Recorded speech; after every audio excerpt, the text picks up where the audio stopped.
What's up, Level Uppers? Welcome to the Level Up Show, episode 203. This is a gaming dedicated talk show on every Sunday at 10 p.m. Eastern Time. I'm one of your co-hosts, Andrew. I make the show Midori, and I'm joined tonight by the classy douchebag Mike McLaughlin. And on Discord, we are joined by two very special guests, community managers Kelly Jellyfish and Joey Vantera. I like that Joey said hello to Kelly Jellyfish. Way to go, Joe. Way to go. Yeah, Off to a great start. Really excited to say hi. Oh, we're excited that you're here, man. Yeah. But Uppies, man. yes, it is a Level Uppies tonight, guys. It is a Level Uppies, fourth annual Level Uppies. Not to start the show. It will happen closer towards the middle, probably around, I'm hoping around 11 o'clock. If we can keep on track as far as timing goes, it'll be around 11 o'clock. But that rarely happens. I'm very happy that we have Hoey here with us. Hoey! Who's Hoey? That is Joey's new name. How did that happen? Now there already? is Show's been on for like JoJo 20 seconds. and Hoey. Hoey. You can thank Guitar Freak for that one. Everybody else has embraced it. Hoey, you are. You guys waste no time. Is it better than JoJo at least? Is it at least better than JoJo? I would prefer Joey. I mean, I don't see what's wrong with my All right. name. If you had a choice for the rest of your life, all you would hear is either JoJo or Hoey. Just both Sophie's terrible choice right options. Yeah, well, you gotta choose. Really? I guess JoJo, because JoJo's- at least there's a J in there. Yeah, and All right, Hoey's, well, like, Hoey has it is. Implications. Hoey Yeah. it is. The But I like that nickname implications. back in high school. Joe, you were a little bit louder than Kelly. Could you turn down the gain on your end? Yeah, sure. For your Joe, why are mic? you yelling? Yeah, why do you have to be so loud, Joe? What? No, actually, what I'm That's doing, better. I just have my mic close to my mouth because my sister she's here. She was visiting from Buffalo, and she's going to bed now because she's got a flight at 4 a.m. So I have to be like quiet, but I also want to be heard. Well, you are heard. You are very Trust heard. me, you are very well heard All right, cool. You're I'll not tone it peaking down a bit. anymore, though, so that's good. At least you're not peaking. for now. Sweet. Yeah. Guys, it's going to be a big show tonight. Level Uppies. We're going to be going through 20 big awards. Of course, Game of the Year is included in that. But one thing I want you guys to do, if you haven't already, we're going to be putting a command in the chat throughout the night. And anybody can put this command in the chat. Vote on the genre awards of the Level Uppies at our website. Those are the 6 genres. We do those separately just to kind of quicken things up a little bit, take away at least 6 of the awards, because it is long. It's a long show when we do the Level Uppies. Very long. I don't have work tomorrow. That's a great news. Yes, That's that's phenomenal awesome news for myself. Yeah, so that's good. At least Mike won't be complaining when we get up to 1:30 in the morning. God, guys, I will tell you right now, I have never wanted to go home so much similar to a Extra Life marathon as I did the night that we got 3 trains. That was just absolute insanity, and I was absolutely tired. The stagger trains. The staggered Yes.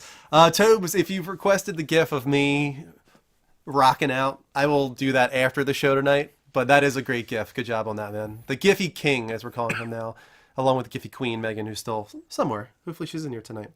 But guys, if you enjoy the stream at any point tonight, please hit that heart button here at twitch.tv/The Level Up Show. We will do our best to give you a shout out, but make sure to turn on notifications. Make sure you get those alerts whenever we go live, because we're on 5-6 days a week at this point. Confused Monkey's not working. I'll make sure that is working for you right now, Tobes. Let's see, GIF, refresh.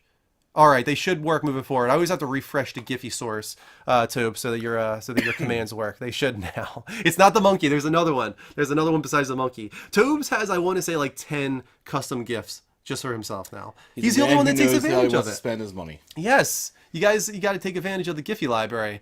If you guys want all this XP you're accumulating as you watch our show, and when you tip and you sub and you get the XP, that can be used on redemptions. Just go to streamlabs.com/the level up show. If you put an exclamation point XP in the chat, it will pop that up for you. And if you go there, there's probably a good 20 redemptions, I want to say, that you can redeem using your XP. So there's a lot of good stuff in there, like custom audio hooks or a custom welcome message or Giphies or M-Bags or anything else you can think of. There's a lot on there. All right. I'm going to try and keep things moving quickly tonight. Sure It's you are. a tightened up episode of the Level Up I Show. believe We're not this. going to be doing all of the parts. That's why we Uh-huh. didn't have a question of the week. That's why we didn't urge you guys to submit on the spot. We're not doing those this week. We're going to be saving that for next week, of course. But we do have our subscriber and patron only giveaway tonight, because it is the last episode of the month, and we, of course, we'll have our sub gift giveaway as well around the middle of the show. We're still continuing that because we're still in the holiday spirit. Doesn't matter. But anyway, let's talk with our community managers here. We'll start with you, Joe, since we rarely get to hear from you. How was your week? How was your gaming experiences? I'm working really hard right now to try to like just burn through all the games that are in my backlog. I really tried giving Horizon another chance, and it's not that I was not having a good time. It's just you really got to like take your time with it and grind a lot. You got to like get the equipment. So I kind of put that down. I picked up Doom because I never finished Doom. So that's literally what I'm currently playing right now, and I'm having way more fun finishing Doom than Horizon right now. Oh wow, really? Um, Okay. Yeah, and then just a lot of Overwatch in between, and Fortnite on PC with my Now, friends. Joe, I do have to ask you: do you get a lot of Mhm. flack from people for not finishing Horizon?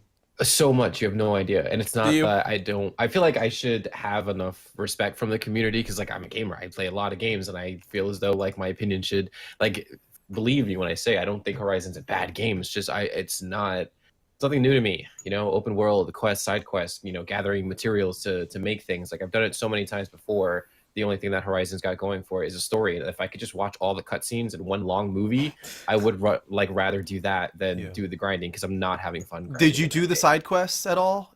I've done a few. I'm in the middle of like doing like the Hunter's Lodge quests. Yeah. And I was looking for like the power cells to get the armor, and I just don't care to get them. Like, but No, I'm I'll with you there eventually because get I there. could already see that the game is a pretty good length. You know, it's a good 20 to 30 Yeah. hours, and that's probably without doing the side quests. So Yeah. once I realized that, I was like, all right, I just gotta focus here. I've got to get through the story and That was move my on to the problem next too, game. You because know? I tried doing exactly like how Joe did, and I think I can't remember how far I got, but there was a point where I was just like, I see that this is a great game. There is such a great foundation. I even said to you and other people, even on the stream, how much I was enjoying the game, and it just got to Yeah. the point where I'm like, oh my god, I don't give a fuck anymore. Like Yeah. I don't care. Just all right, I need to do this instead. And once I did something else, I was like, oh, this is where I want to. Yeah, I would agree with that, honestly. I think after about 15, 20 hours, I was like, okay, I've seen what this game has to offer. I feel like I've soaked it all up at this point. I'm ready to move on Right. to the next thing. But Joe, you'll never be impervious, no matter how much goodwill you have in the gaming community. You're never impervious to it. I get crap from people all the time for not finishing that. And it sucks because it's a runner up. It was runner up for like Game of the Year, and obviously like I'm a huge Zelda fan, so I kind of have this hate on me for not finishing Horizon, and then another kind of hate for being a Zelda fan and having like Zelda bias. And it's like it's not that you really got to play them both to get it. I'm not just saying it because I'm being biased, but I'll eventually get there. I got to do it at some point. Yeah, Horizon Zero You Dawn is know? going to have a good shot at Game of the Year tonight because so many people haven't played Zelda. So it's going to be interesting to see what you guys vote for tonight. Yeah, and One I didn't thing even freaking vote for Zelda. I accidentally voted for Ryan today. I saw that. Yeah, that's Who did bad you vote news. for? He accidentally hit Rhyme instead of Zelda on the genre good job, awards. Joe. So the genre awards Hoey! are in danger. I will tell you guys right now that adventure category where Zelda and Horizon are is very close. I've realized after last year, I really need to stop giving a shit what you guys vote for, because I don't ever agree with it. Yeah, I mean Like- they're separate. They're Oh separate. my god, That's confusing. that's my face when you guys vote for things during Level Uppies most of the time. That's the exact face I make right there. That's actually a clip of me. But no, so let me ask. If I remember right, you've played World of Warcraft before, right, Joe? Oh yeah, for years. And you played you played Diablo and StarCraft and all them. StarCraft, no. Diablo, yeah. Okay, I knew it was one or the other one. How amazing is Blizzard World for Overwatch? It's really cool. I like what they did with it, and the skins are. Well, one thing I don't like though is that the new cosmetic skins are really cool, but the prices for some, I don't understand why some are 1K and some are like 250 or like 350, however it is. Well, it depends on what they view as the ultra rare versus anything. I think it was just more so we can throw this in here. It's not a big deal. The only one I will agree with you on is why Reapers is only I was just 250, about to bring that and up. then so I can't remember who else. I think it was like McCree's is like 1,000, and I'm like, McCree's sucks. Reaper looks like he looks like Diablo. He's a badass. Like, how is his only 250? So I bought that right away. I was like, I have 5,000 coin just to waste money on, so why not? But that was nice. I didn't know that they were going to do that, so it was like a nice surprise No, for like turn on my neither. computer and see all that.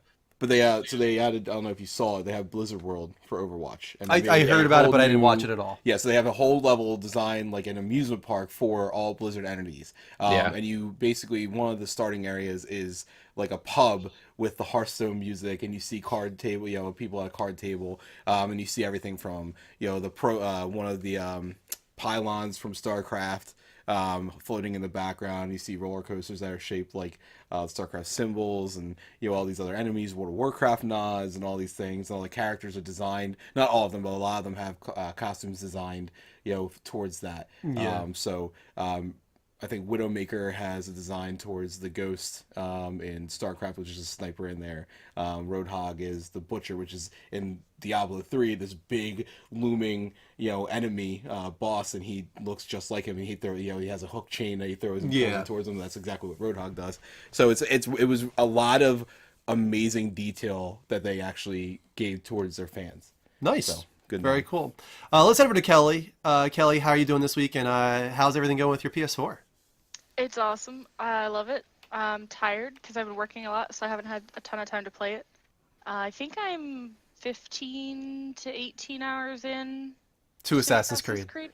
Nice. When I looked this morning before I played for like 7 hours straight, I was at 14 hours, but I don't know if I don't know. I don't know how it counts playtime, like just running or physically being in the game. I don't know. But I also bought all of the Assassin's Creeds that I don't already own, and I have committed myself to starting over from the beginning since I skipped Brotherhood 3 and 4 before going into Origins.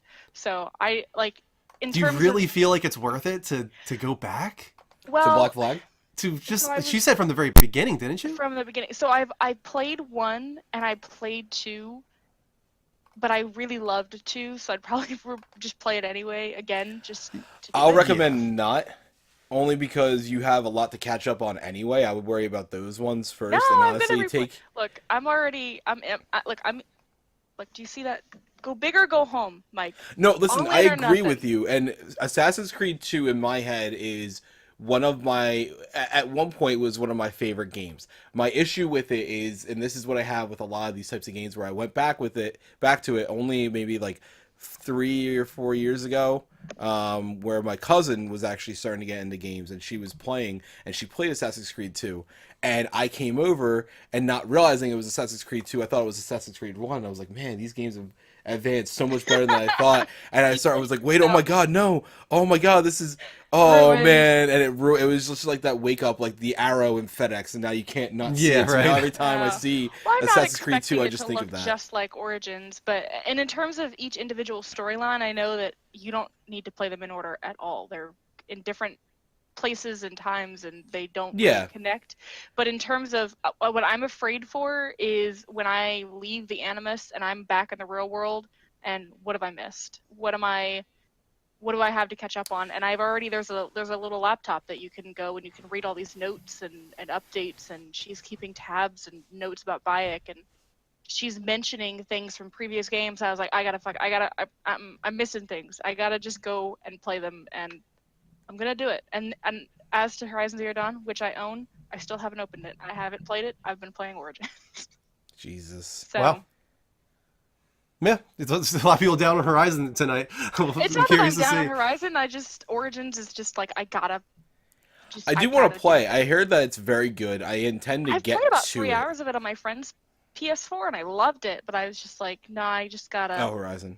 I just I gotta. meant Origins, but yeah. Gotta play Origins. No, I think you need to get to Horizon, because I do think for someone especially like you who is just for the first time entering into the Sony world, there's a lot that I think you should experience. Not that you have to. You don't have to play any games. You don't have to do any of that. But I think there's a lot that you knowing who you are as a gamer, after knowing you for the amount of time that we have, I think you would genuinely enjoy something like Horizon. I think that's absolutely something you enjoy. Oh, I'm psyched for it. I'm very. Whenever I would stream it, you would always be blown away by it. I remember you just thought it was... It's a very beautiful game. Although I am blown away by how beautiful Origins is, especially when you get high. It's very. And I heard that's very good looking very game impressed too. with the PlayStation right now. Yeah. And you got the original too. You didn't even get the Pro. No, I didn't. I got the just the 1 terabyte because I was like, I really don't need the Pro. I don't have a TV to make it worth it. It's not going to make any difference whether I get the Pro or not. So I was just like, I'll just save a few bucks and just get the original. Yeah, no, that makes sense for you. I have the original. I'm fine with it. So. Yeah, I mean, I will say even on a 1080p screen, the Pro is a noticeable difference for me. But I mean, obviously there's a like diminishable returns or whatever Right. the word would be. Once you have 1080p, it's just not going to be potentially worth your $100 extra that you would need to spend.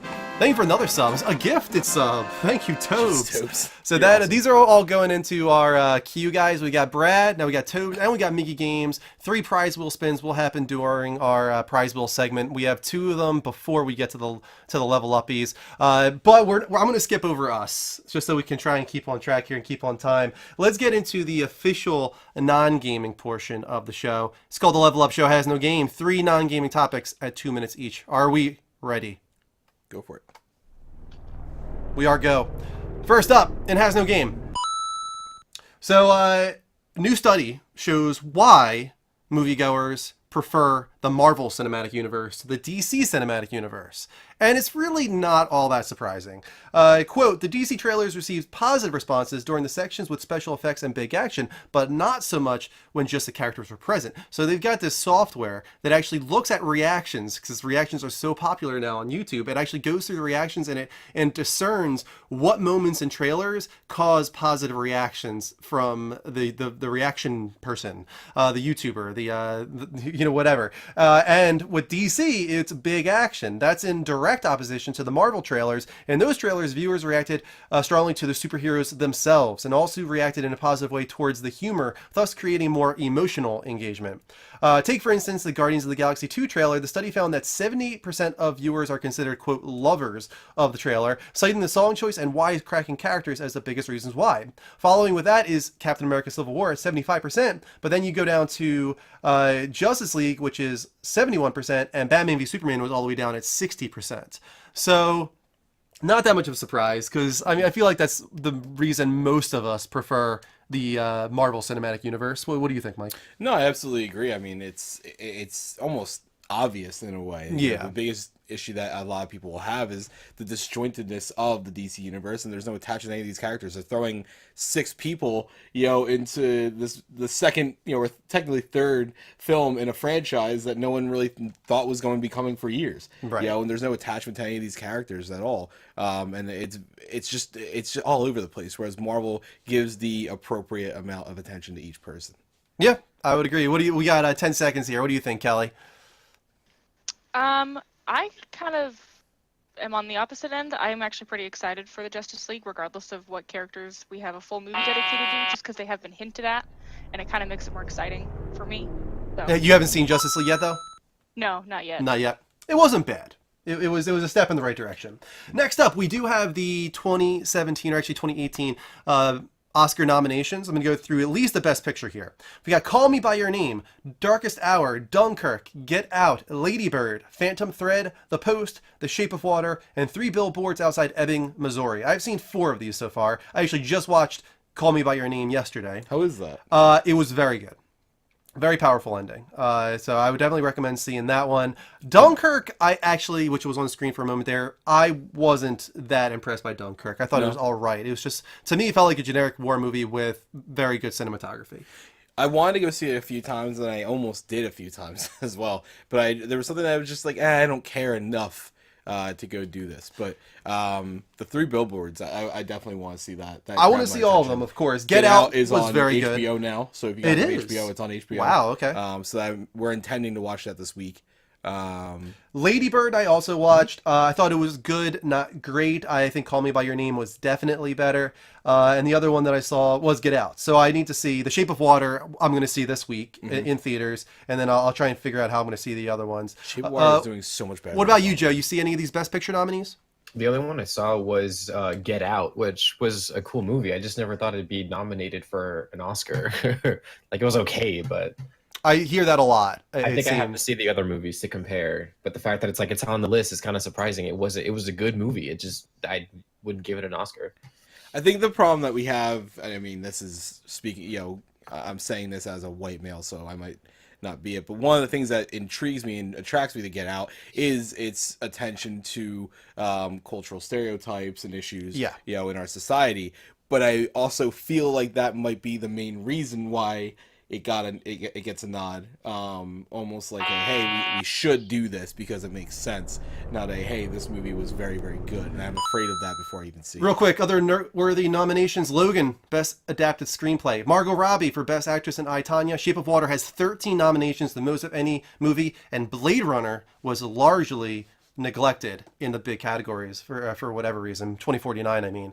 Next up, though, in the final Story Has No Game, the Cloverfield franchise, the anthology, is continuing with another untitled film coming out this year. Thought to be going to theaters, but now it seems like it actually might be exclusive to Netflix, which I think could be a huge grab, because I thought 10 Cloverfield Lane was great. Really thought that was a strong movie. Still And haven't I like watched the it yet, original too. which I hate myself for because I love Cloverfield and I was so excited for 10 Cloverfield Lane. But every time I'm in a mood to watch it, maybe I'll watch it tomorrow since I'm off. Maybe I'll do it tomorrow morning. I'll watch that. It's before I do very anything good. else. I think I like it more than Cloverfield. Cloverfield, I know a lot of people do. I think what was really special about Cloverfield, it was like one of the first movies to do viral marketing in a really cool way. It was the best viral marketing, only to be outdone, in my opinion, probably by The Dark Knight. Dark Knight, yeah, Dark Knight, you think it was better than Cloverfield? No. I'm sorry, not to be outdone. What did I say? Not to be outdone? Okay. I don't know, but it was Dark Knight was the second closest, but even that wasn't amazing. This was very well done. No one knew if that was actually a real company. No one knew, Right. if any of these things actually happened. Like there was so much mystery around it that no one could, get what was fake and what was real. And nobody knew the movie was even being made until the trailer released. It was just For something that 10 was kept so Cloverfield Lane, secret. that's what was so amazing about it. It's just like, oh my god! And even when you're watching the trailer, you're like, "There's no way!" And then you see the ending title, and you're like, "What the fuck?" That was so cool to me. I loved it. Yeah, I definitely. Either of you guys see the Cloverfield films? I saw both of them, and I liked the first one more than the second. I mean, they were like two totally different movies, like the way right. they were made. But I had a lot of fun back in the day trying to figure out, like everyone's thing was trying to figure out who the monster was, what kind of monster it was, where can you find clues and hints. People were like analyzing the posters and looking at like little hints in the trailer, and that was a lot of fun. And then 10 Cloverfield Lane? Yep, there was that's like right. no indication as to what is happening up there. So I like the mystery. It's really suspenseful. Yeah, I definitely agree. I like both of them, and they are so different because it is an anthology, and I think that's kind of cool to see in theaters, although this one might be going to Netflix. Like, you don't usually see an anthology series going to the movie theater. It's something that's relegated to television or Netflix or whatever. Maybe that's why Netflix is trying to pick it up. Maybe they want to keep going with this and have all the movies come to Netflix as an anthology series, kind of like Black Mirror is an anthology series, and maybe they're just trying to associate themselves with that more and more, which I think would be a very strong pickup from them. Moving on, let's get back into the sub gift giveaway. This is for non-subs only, guys. Non-subs only. All you gotta do is type in !raffle, and you will be in. And we're gonna start that right now. Please, only non-subs get in on this sub gift giveaway. All right. Now we can move on to the level update. Guys, this is, of course, our weekly discussion of the week's biggest gaming industry news.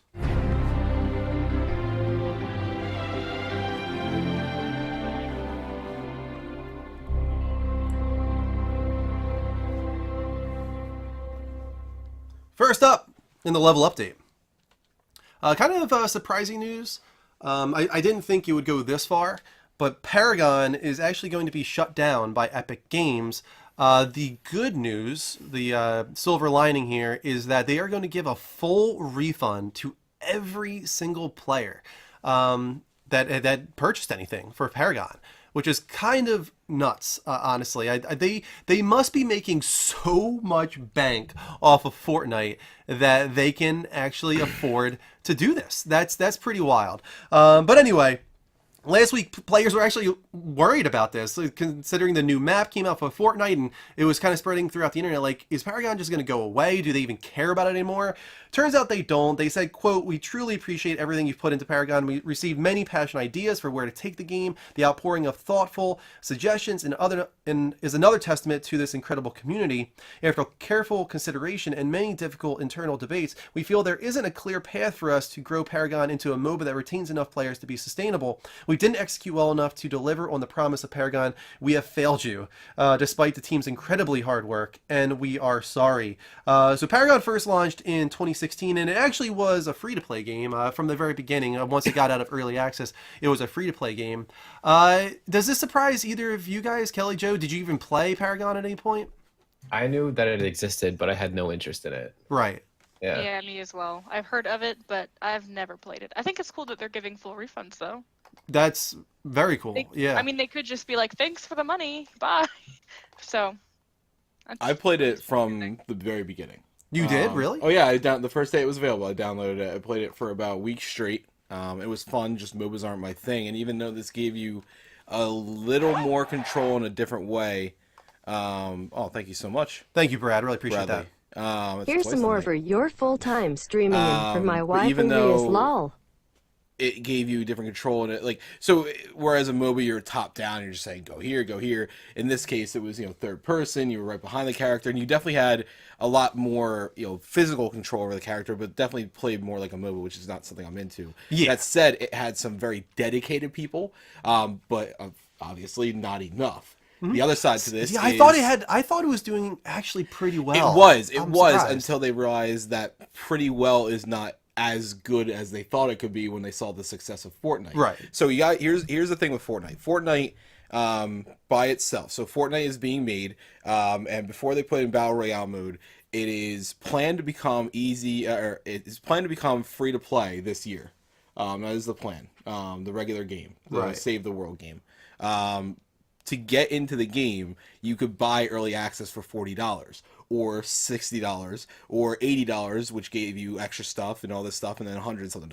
So that made them a shit ton of money. So bam, you got that right there. So that's already money in the bank that's sitting there. Then all of a sudden, about 3 months later, they come out with Battle Royale, and they add all these cosmetic items that you can buy.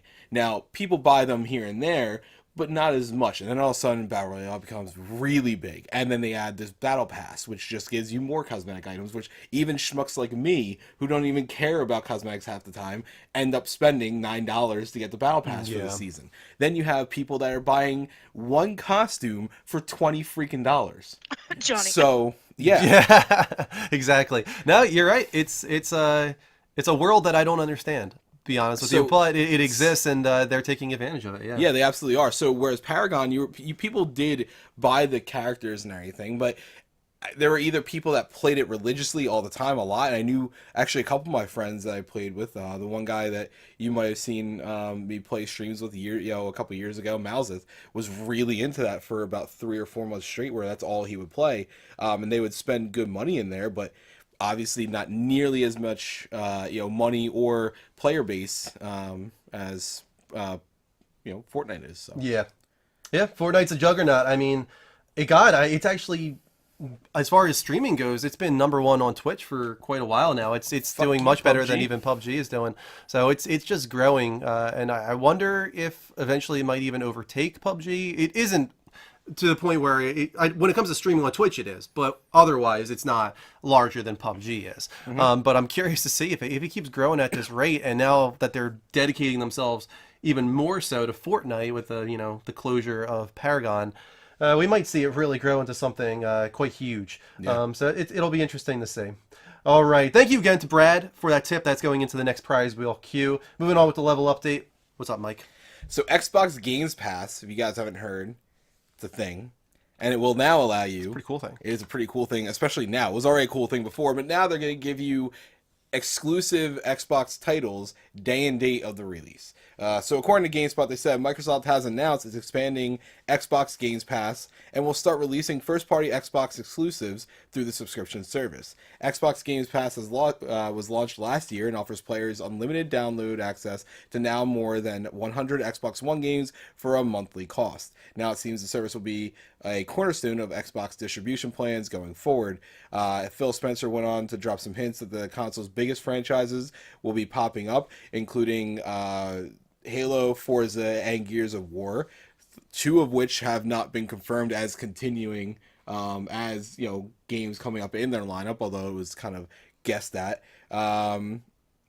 what possible details of Halo 6 and new Forza Gears of War have been announced. Hopefully there's going to be something coming for that later on this year. Yeah. This is huge for them. And I was actually just coincidence. I was listening to Easy Allies podcast where they happened to be talking about this for the first time because early, like 2 hours before they started recording, is when this announcement dropped. Yeah. So it was cool to hear their take after figuring out ours because we had already talked about it a lot. What do you? I think what I'm seeing a lot of people talking about is what this means for the future of Xbox, and if they are slowly moving towards the idea of maybe no disk drive in the next Xbox. I mean, if they're willing to put all first-party titles streaming immediately on this platform, does that mean Xbox whatever in 3 years is gonna be the focus entirely? I don't think so. I think it's a possibility, but I still don't think we're there yet. I just think this is a really smart move for growing this service and really pushing the idea that streaming games is a viable option for actually playing it, especially when you have a decent internet connection. Well, I mean, even with PlayStation and PlayStation Now, from what I used of it, I haven't used Game Pass at all, but with PlayStation Now, when it comes to streaming, I was very impressed. When it comes to Games Pass, you don't have to stream it. I think you can also just download it. Yes, as well, which is like a really nice thing as well. Download the titles. That's actually a step up over PS Now as It well. absolutely is. So, this service is turning into a really cool thing and something that they can certainly tout as being better than PlayStation's alternative. So good for them. I think it's great. Yeah, absolutely. And I would love to, Kelly or Joe, do you guys have a take on it? It's I think it's I want to be excited for it if there was like a huge interesting library for me to choose from. Like when I tried PlayStation Now for the first time, I looked at the library and there was like 1 or 2 titles that I never got to play it. I'm like, oh, I could pay for this and play it, but it's not enough. I don't think Xbox has enough exclusive titles that I would want to pay for the subscription to download these games and play them, especially when in retail they're so cheap now because they're not selling. Now, like just so you guys know, and those watching, I wasn't aware of this completely, although I had already an idea. It's not just Xbox exclusive titles. Mm-hmm. The only thing that's for Xbox exclusive titles is day and date of release. Yeah. There are other games that have been on there for Johnny. Thank you so much again. There are other games that have been on there. I like shiny things and have no regrets. From third-party developers. Give ME all the loot boxes. They're not we don't own ME, new releases. They might have been out for 10 months or a year or something like that, but they're still new releases. So a year from they very well may have Tomb Raider. What's it called? What was the last one that they had? The last Tomb Raider. Rise of the Tomb Raider. Rise of the Tomb Raider. So that might be on there and stuff like that. So third parties might be on there. They could have Metal Gear Solid on there. You never know what's going to be on there. So it's not just exclusives. If it was exclusives, there would be like 7 games. So that wouldn't really be a service. That would just be like hey, please support this. The downside that we found out when we were discussing it in Google Chat is that this doesn't go for PC as well. Like there's no Game Pass for Windows. So mad about that, which is going to get it. Kind of a little bizarre, You'll surprising, right? See this, I think. Yeah, I would hope they would adapt to that pretty soon. I think they will. The one thing that's interesting about this that someone else, I think it was Brandon Jones that brought it up, which makes sense because it was the best thought out idea, is that it's interesting now. So in talking about the MPDs, there was no exclusive games released for the Xbox that were on the Xbox's best sold games in 2017. So in the top 10 games of 2017 on the Xbox console, not one was exclusive to Xbox. So that's kind of jarring almost in a way. And that's kind of telling of why they're doing this, because they're not really going to be losing that much money. This is like hey, we have this console. Thank you so much for supporting it. Get this service. This could have gone to V-Bucks. See, we don't have a problem. Good, I like that one. But they're like, hey, get this service, get all these games, and check out Halo 6 now. And that's actually a really interesting way of putting it, because that used to be a console seller. You used to buy an Xbox because of Halo. I was one of those people. I bought an Xbox 360 because of Halo. But now, why will I? Why do I need to? So thank you so much to Mel for that tip. Once again, going into the fund, and another great comment left by you. Really appreciate that. Those will go into the prize wheel segment coming up. And to the people seeing slowdown, I think it's because we're dropping frames, but maybe it's a Twitch thing. Maybe the servers are a little slow tonight. Usually a refresh of OBS fixes that, but it's not so. And my internet connection is typically very solid, so maybe there's just some problems going on with the Twitch servers. we could be doing dual video from. Nah, it wouldn't be that, because it's actually all focusing on one person's video right now. And True. No, I really doubt that. Discord's pretty good with that anyway, as far as RAM usage and all that kind of stuff goes. But anyway, moving on. Let's get into the next story. Kelly, this one is for you. So Crystal Dynamics' Avengers project will be a game played, quote, for years to come. Polygon writes, developer Crystal Dynamics is assembling its team of industry talent to bring its game based on Marvel's Avengers to life. The developer and publisher Square Enix announced today that it had hired 15 top industry talent to the Avengers development team, including former Naughty Dog creative director Sean Eskeg. Is that right, Sean Eskeg? I think it sounds perfect. I don't know. You always give me the names that are hard to pronounce. And Stephen Barry, a 27-year-old veteran of EA and Visceral Games. Eskeg, who served as creative director and writer on Uncharted: The Lost Legacy, will serve as creative director on the Avengers project. Barry was previously director of product development at Visceral Games, where he worked on the Dead Space franchise. Visceral Games was shuttered late last year. As for the other hires, Crystal Dynamics studio co-head Ron Rosenberg touted them as world-renowned industry veterans spanning production, leadership, animation, design, art, and engineering, who have previously worked on games such as Batman Arkham Origins, Dead Space, and Star Wars Battlefront. Lastly, Crystal Dynamics teased that the game is something gamers will be playing for years to come. That, I think, is a very interesting comment at the end there. It kind of implies that this isn't going to be some linear cinematic experience playing for years to come. It's got to be a consistently online thing, I would imagine. I have to wonder. Now, granted, it was very obvious why it was shut down as well. But I have to wonder if one of the reasons Disney didn't give a shit about Marvel Heroes being shut down is that they knew they had this in the back pocket. Maybe it's possible.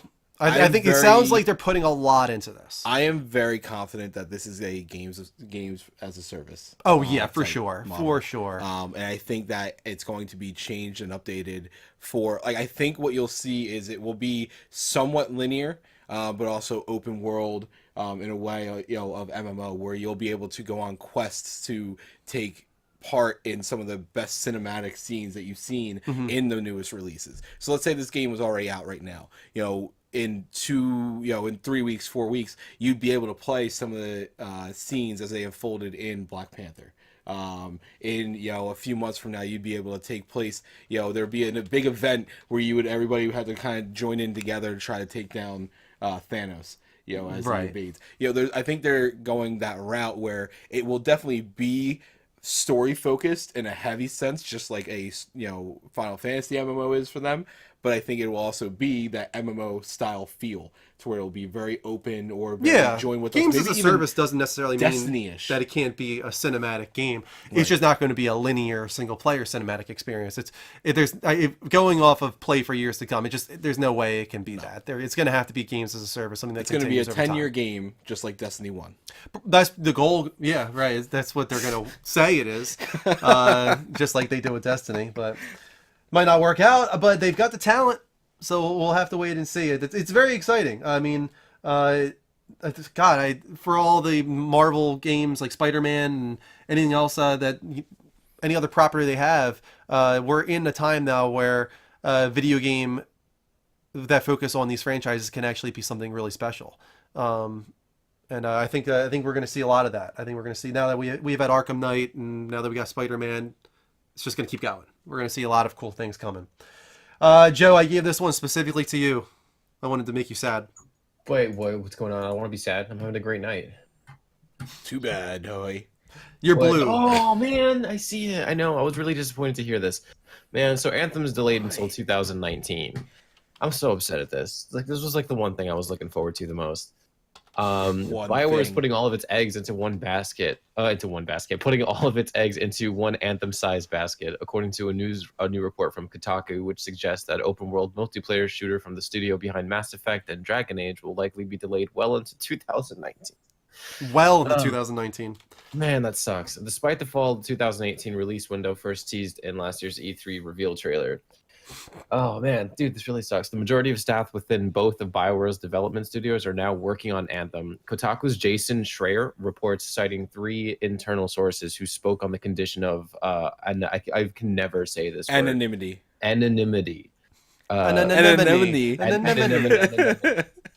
One of those sources state that the still official release of fall 2018 was never realistic. The factors behind the potential delay have been extenuated by BioWare's desire to make Anthem as great a game as it possibly can be in the wake of controversies surrounding other similarly online-focused titles like Destiny 2 and Star Wars Battlefront 2.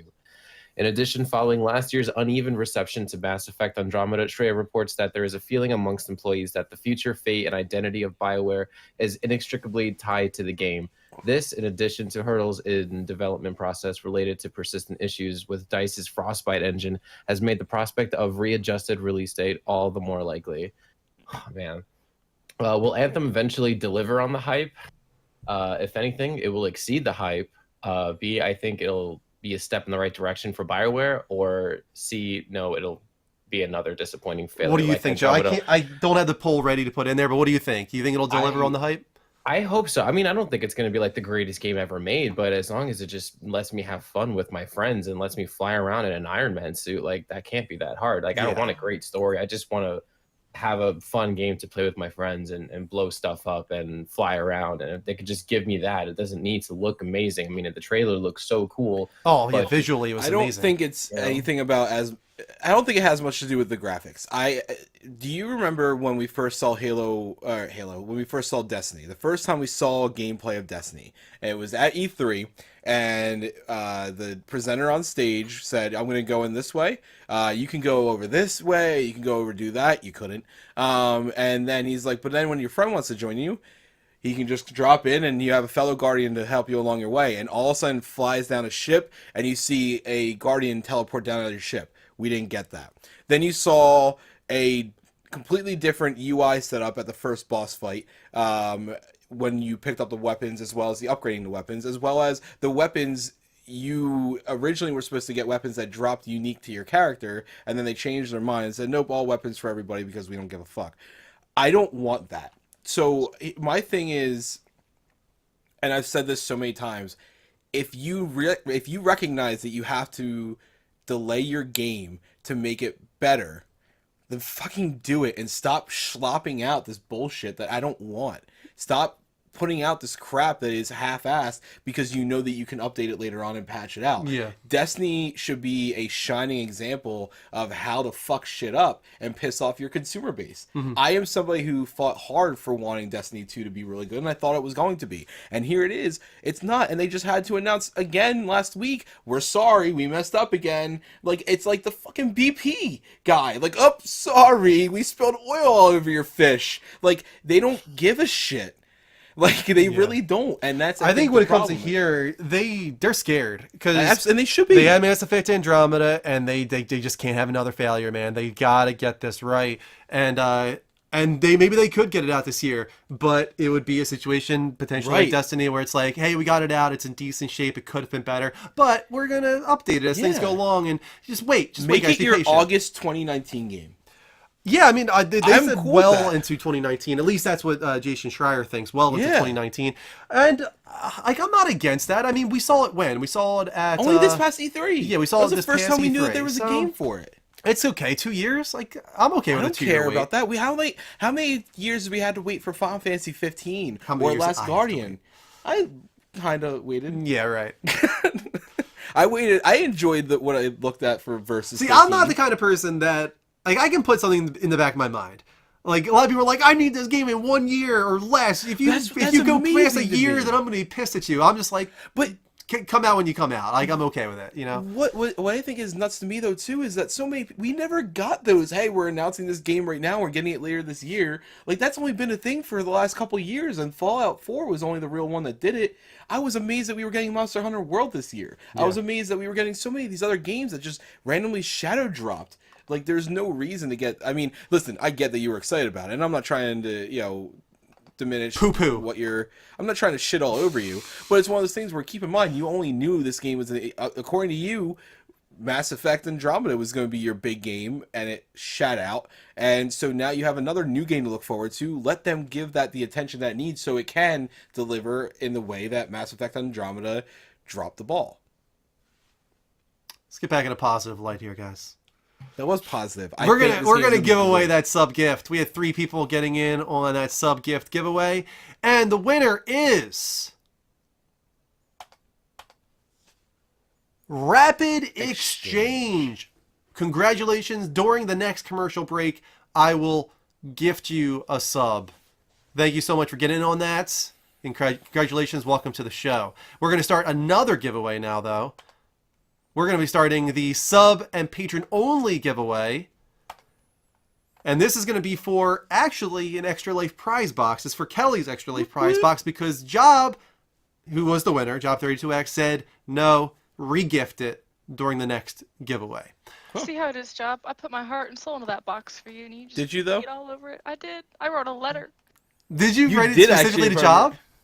No, not to Job. No, just to whoever opened it. I wrote a letter, and Job just shit all over it. So Do I need to remove the letter? Is it like Extra Life specific? No. I mean, yeah, but no at the same time. Well, it's a part of the box, so it's going to whoever gets It's in it. there. It can't be removed. Thank you for donating to Extra Life. Okay, so Sucker. we're going to be doing a sub patron prize I wonder box. if I can win my own box back. You Do you probably want to do could. that? I kind of want to try just to see if I can. Well, let's see what happens. That way you get to pick who gets it, and then you can send it to Job32X yourself. Any sub in the room, and that includes patrons, because all of our patrons are subs. Exception. All of you guys can get in on the giveaway starting right now. Just type !raffle. And there goes Kelly. I can hear The it first already. entry. She's in. Jesus She's Christ. in. All right, and Joey wants your box. I want the Donnie box. wants my box. I want the letter. Bulldog, Actually, I don't want Draconian, to say this anymore. Toads, I'm done. The 9 Fox, Strife. Everyone wants my box. Jesus. Please stop saying jeez, this. wow, this is okay. All right, Clip that. Someone clip that right now. actually make it an audio hook. Everybody Clip that wants so my we get box. audio hook. Speaking of audio hooks, did we Yep. ever redeem my audio hook? Where I still haven't yet. I need to go back to that episode. Can I just say what you wanted to be your audio hook? Do what? Do you even remember what it was? Yeah, it was. We had come back from commercial break, Yep. and I like the first thing people heard was "fuck you, Mike." Yeah, you just said Yes. "fuck you, Mike." So matter of factly, it's just like "fuck you, Mike." All right, so this was at 10:52. So we were about all right. Miss Mel clipped it. So Oh, Miss Mel clipped it. thank you There so go. much, Miss Mel. There you go. All right, so was gonna what? see what time it How was, so should I I knew how to go dress back and up? get it. I'm going to be Old Man Andrew for the rapid fire news roundup. What does Old Man Andrew dress like? What's his costume? I'm not putting on the old man mask because that just goes too far. No, it doesn't. It I think goes. that's You absolutely can't even perfect. breathe that thing in the hair. It's too much. I think that's why I love it. Too much. Let's see. What does an old man look like? Does an old man have a mustache? No. No, No.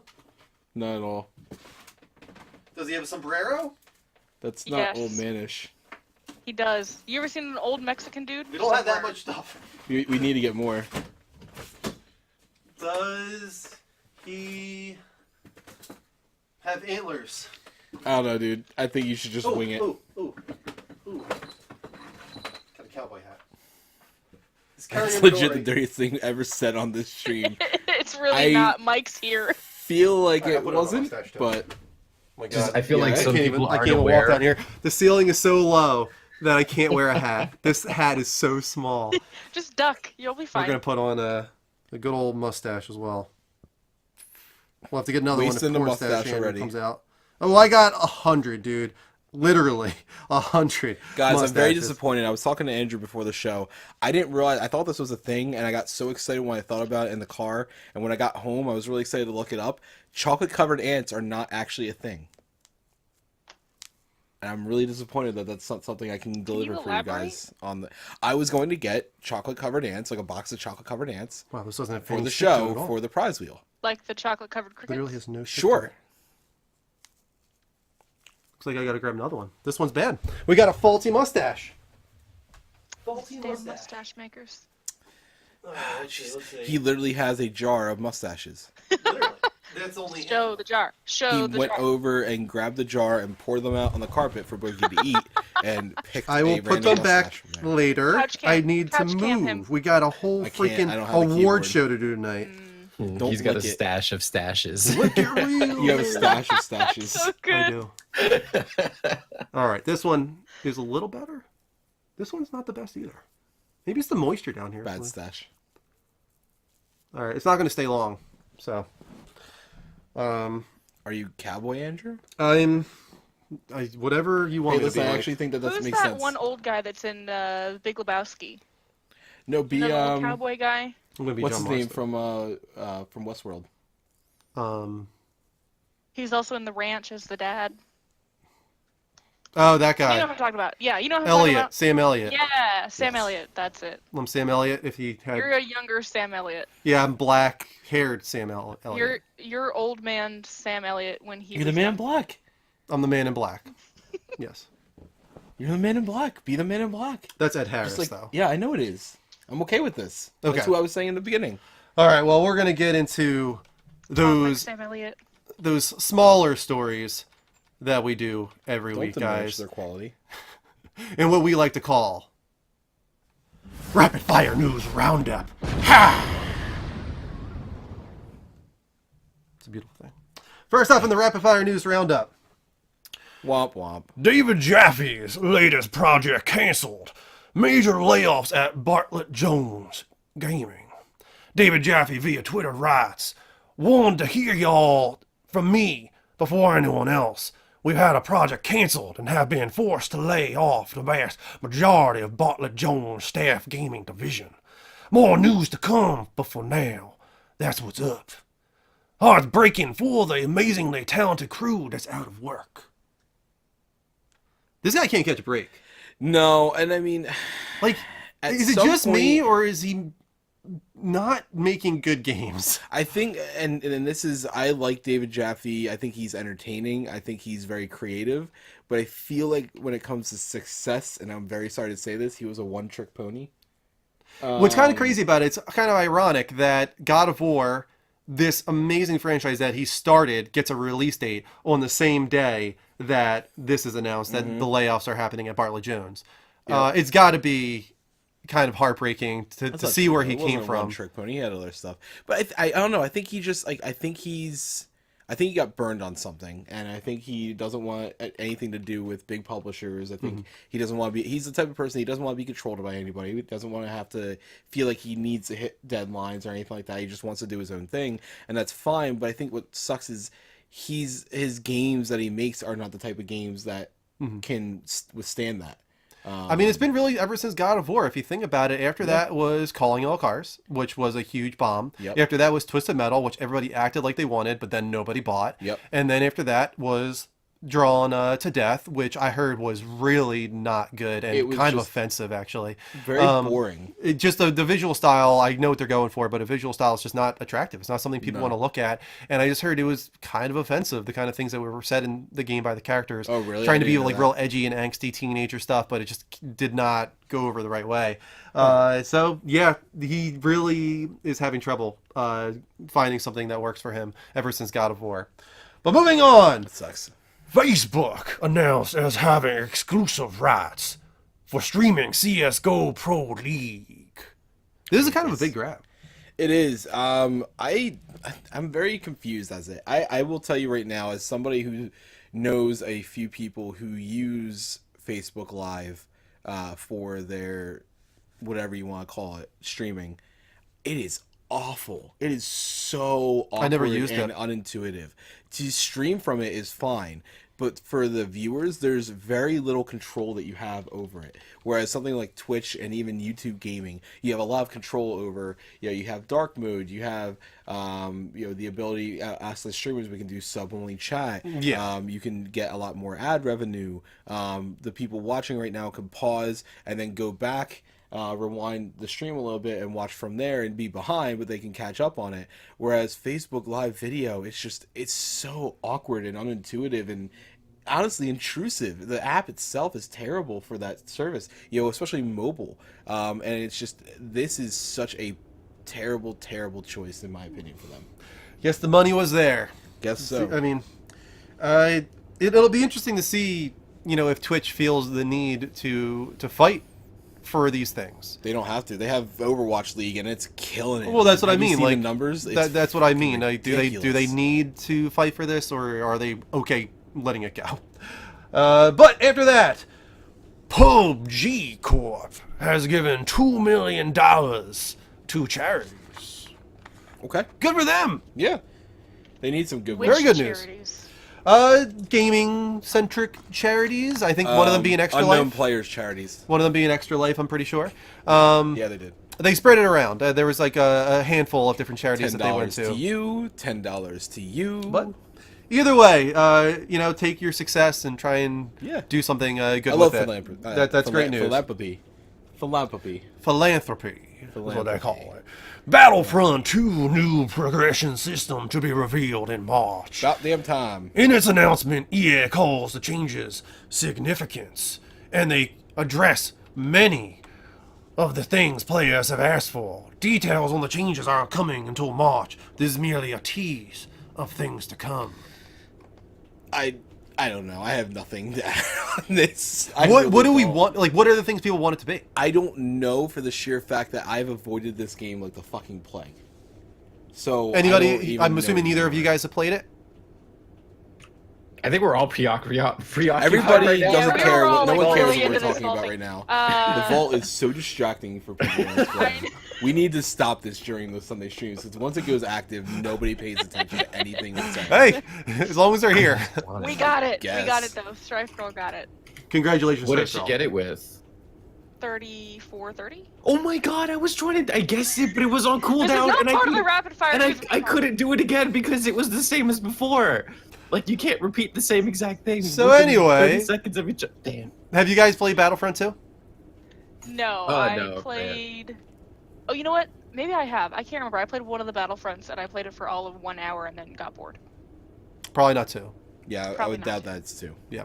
But I'm curious if anybody in the chat can say, what do you want from Battlefront 2? Like, what do they need to do to rectify the problems? Because, I mean, they still haven't added back the original issues, right? They took those out and they kept them out for the time being. The microtransactions. Yeah, all that related stuff. as Okay. far as I know. So what's the next step then? I'm kind of curious. I think the progression system was too challenging. Part of the joy and the charm to Star Wars Battlefront was playing as Darth Vader or Luke Skywalker or Right.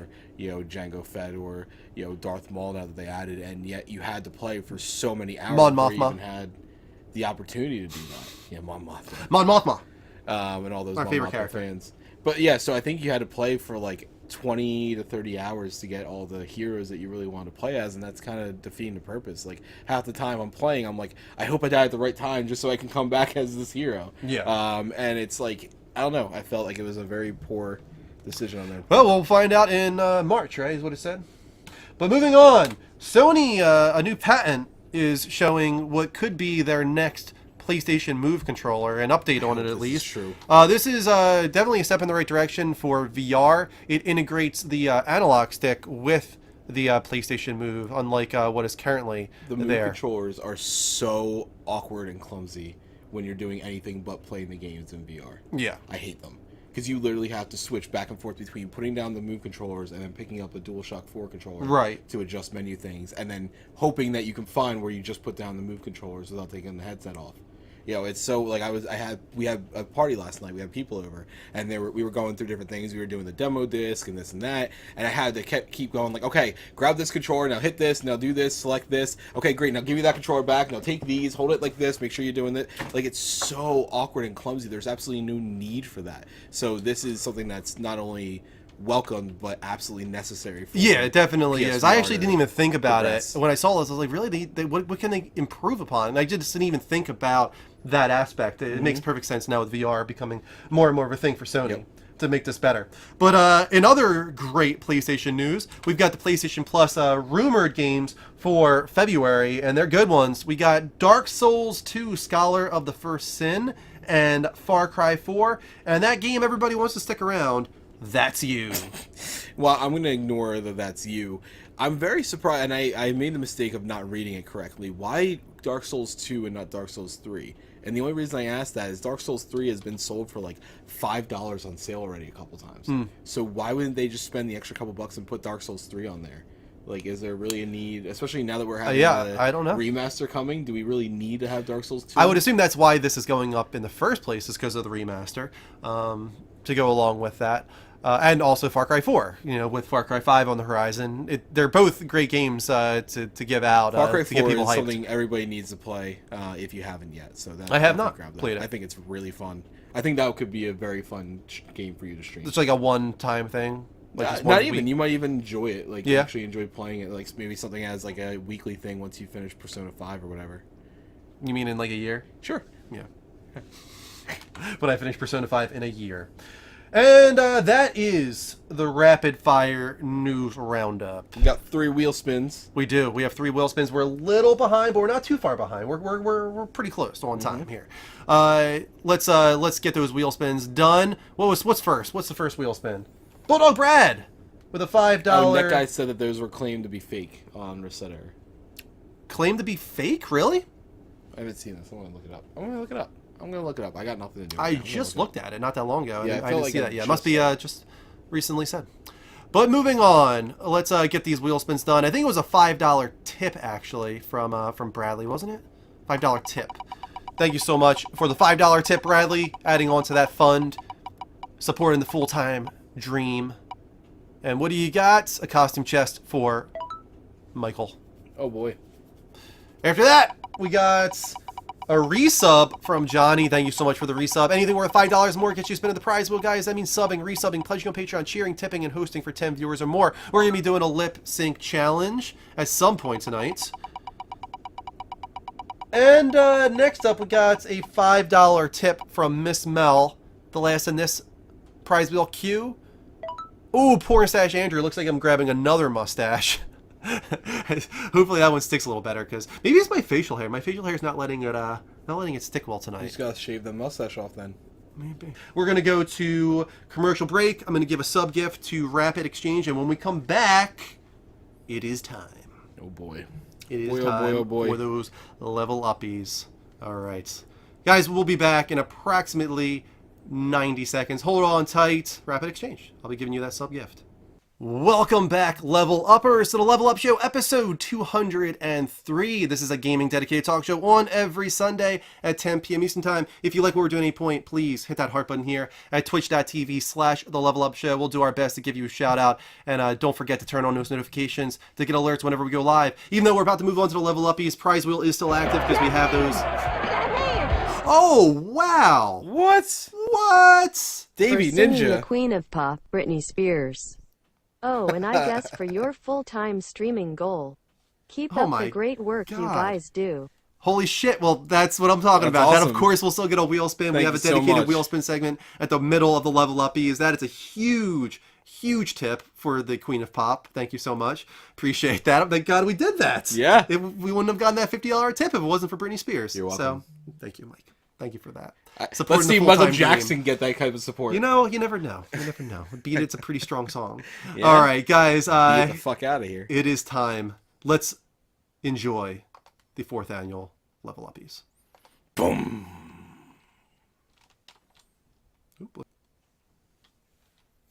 2017 is over. And it's left behind the highest reviewed year in gaming since 2013. A year that brought us hits such as Grand Theft Auto 5, The Last of Us, and BioShock Infinite. But now we have new contenders.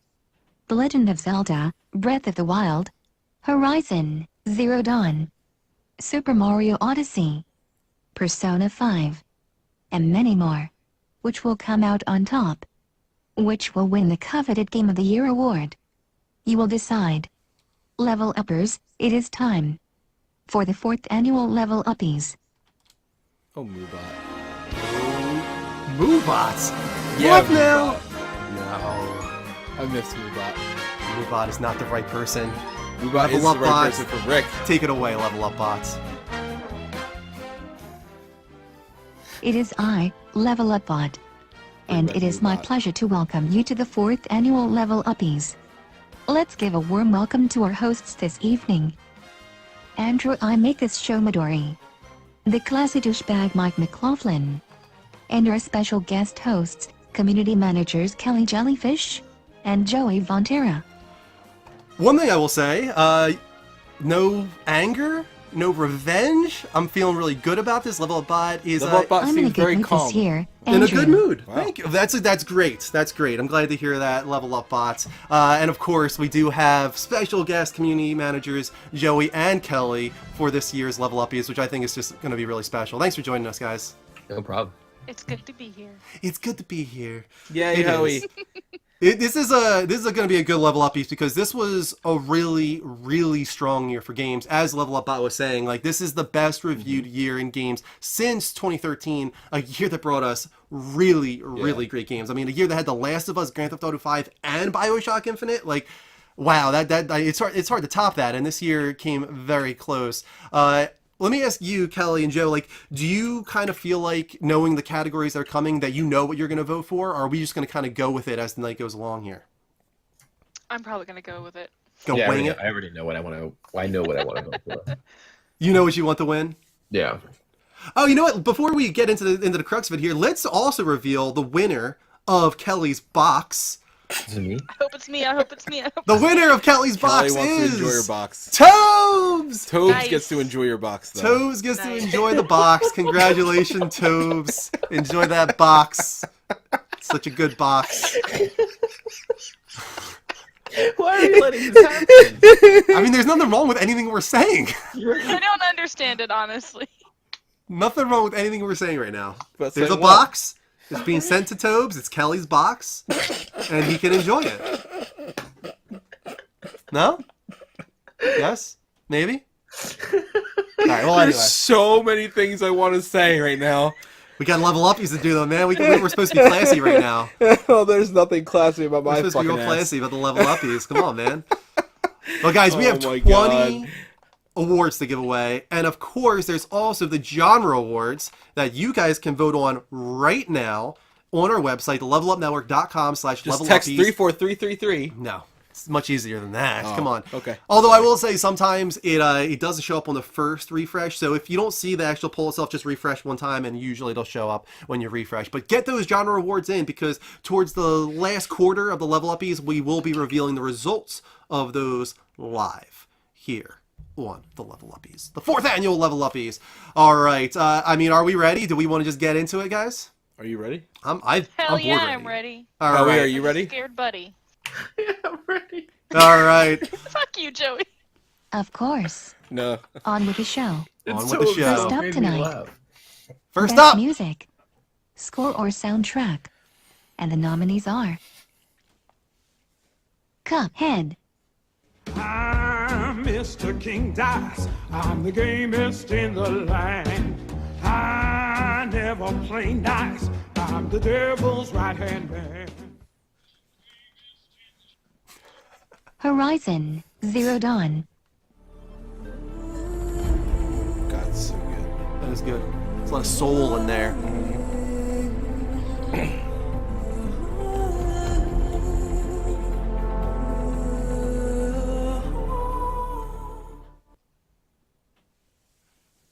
The Legend of Zelda Breath of the Wild,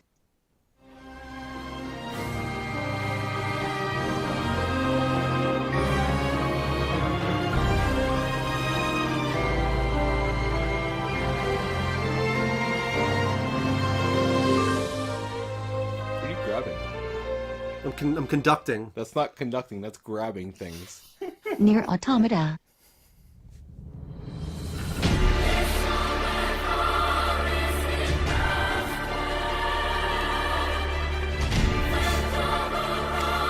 grabbing stuff. Like, there's nothing in front of you, I promise.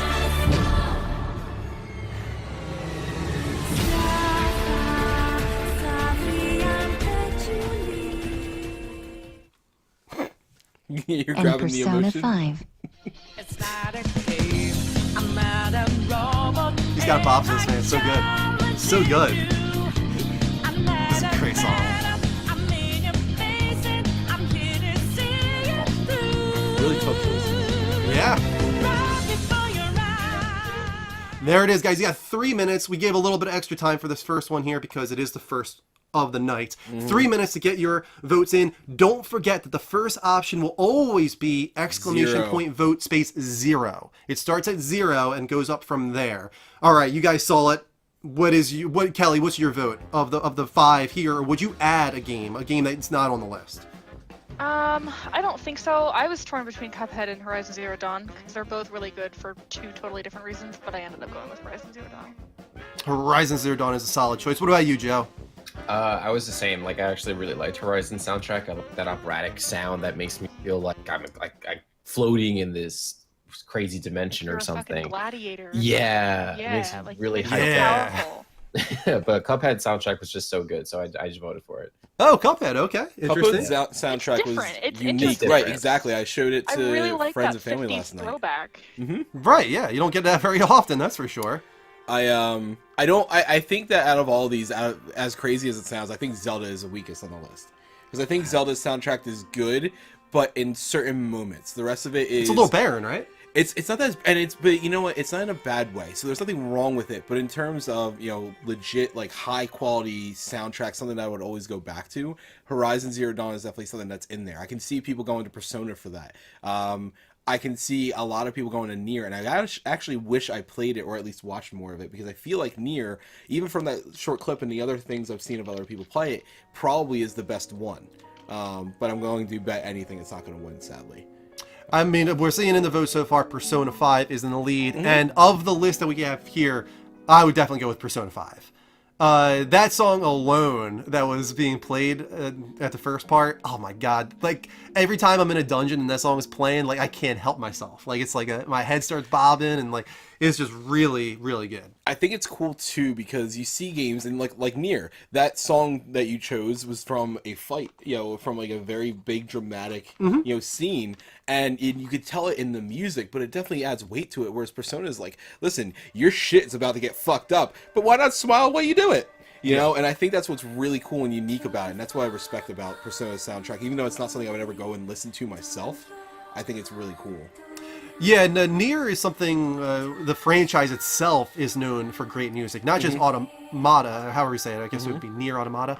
I remember when the first one came out, even though I never played it, I heard it's so good. And then this one followed up on that. So it must have a really strong composer on that franchise, if it is the same composer. I actually don't know. Rick, you might know in the chat. Let me know, is it the same composer through the first and the second game in the franchise? This is another dungeon theme here for Persona, one that I have not heard yet, but officially the winner of the viewer awards is Persona 5 for best music, score, or soundtrack. I've got to agree. I've got to go Persona 5. I can get that. I can get down behind that. Kelly, would you mind putting that in red? Yeah, I can do that. You can get it behind that? You can get on that? Get on that? That'd be awesome. Thank you. Because that way we can go back to it and just... Jump on it! Thank you, Kelly. And You're such an awesome community. next up... Is that going to happen every time? I do it? Next up... We got what? Level Up Bots. Take it away, please. I'm going to take a drink in the meantime. She's trying to collect herself. Sleeping on the job. Best story. Best And story the or nominees narrative. are Hellblade, Senua's Sacrifice, Nier Automata, Persona 5, What Remains of Edith Finch, and Yakuza 0. This one, I've got to say, is between two for me. It's either What Remains of Edith Finch or Hellblade, Senua's Sacrifice. Who's with me? Anybody with me on that? It's Hellblade for me all the way. Yeah, right? Yeah. I will be very surprised if Nier Automata doesn't get enough nods.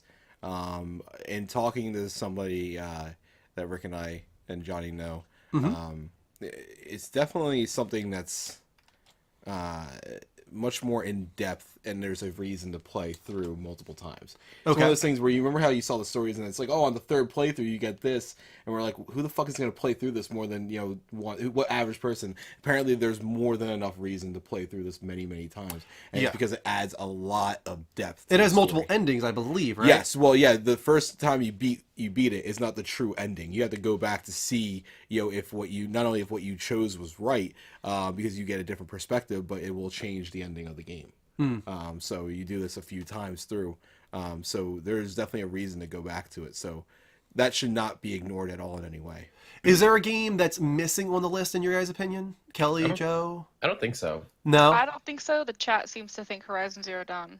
You think Horizon Zero Dawn is missing? Wow. Of That's course, what they think. Yeah. to anybody that doesn't know, these are the nominees that you chose on our Discord. That's what we did this year. We allowed you guys to determine what the nominees would be because we felt like since it is separate from our choices, we didn't want to choose the nominees for you. Let me weigh in on that.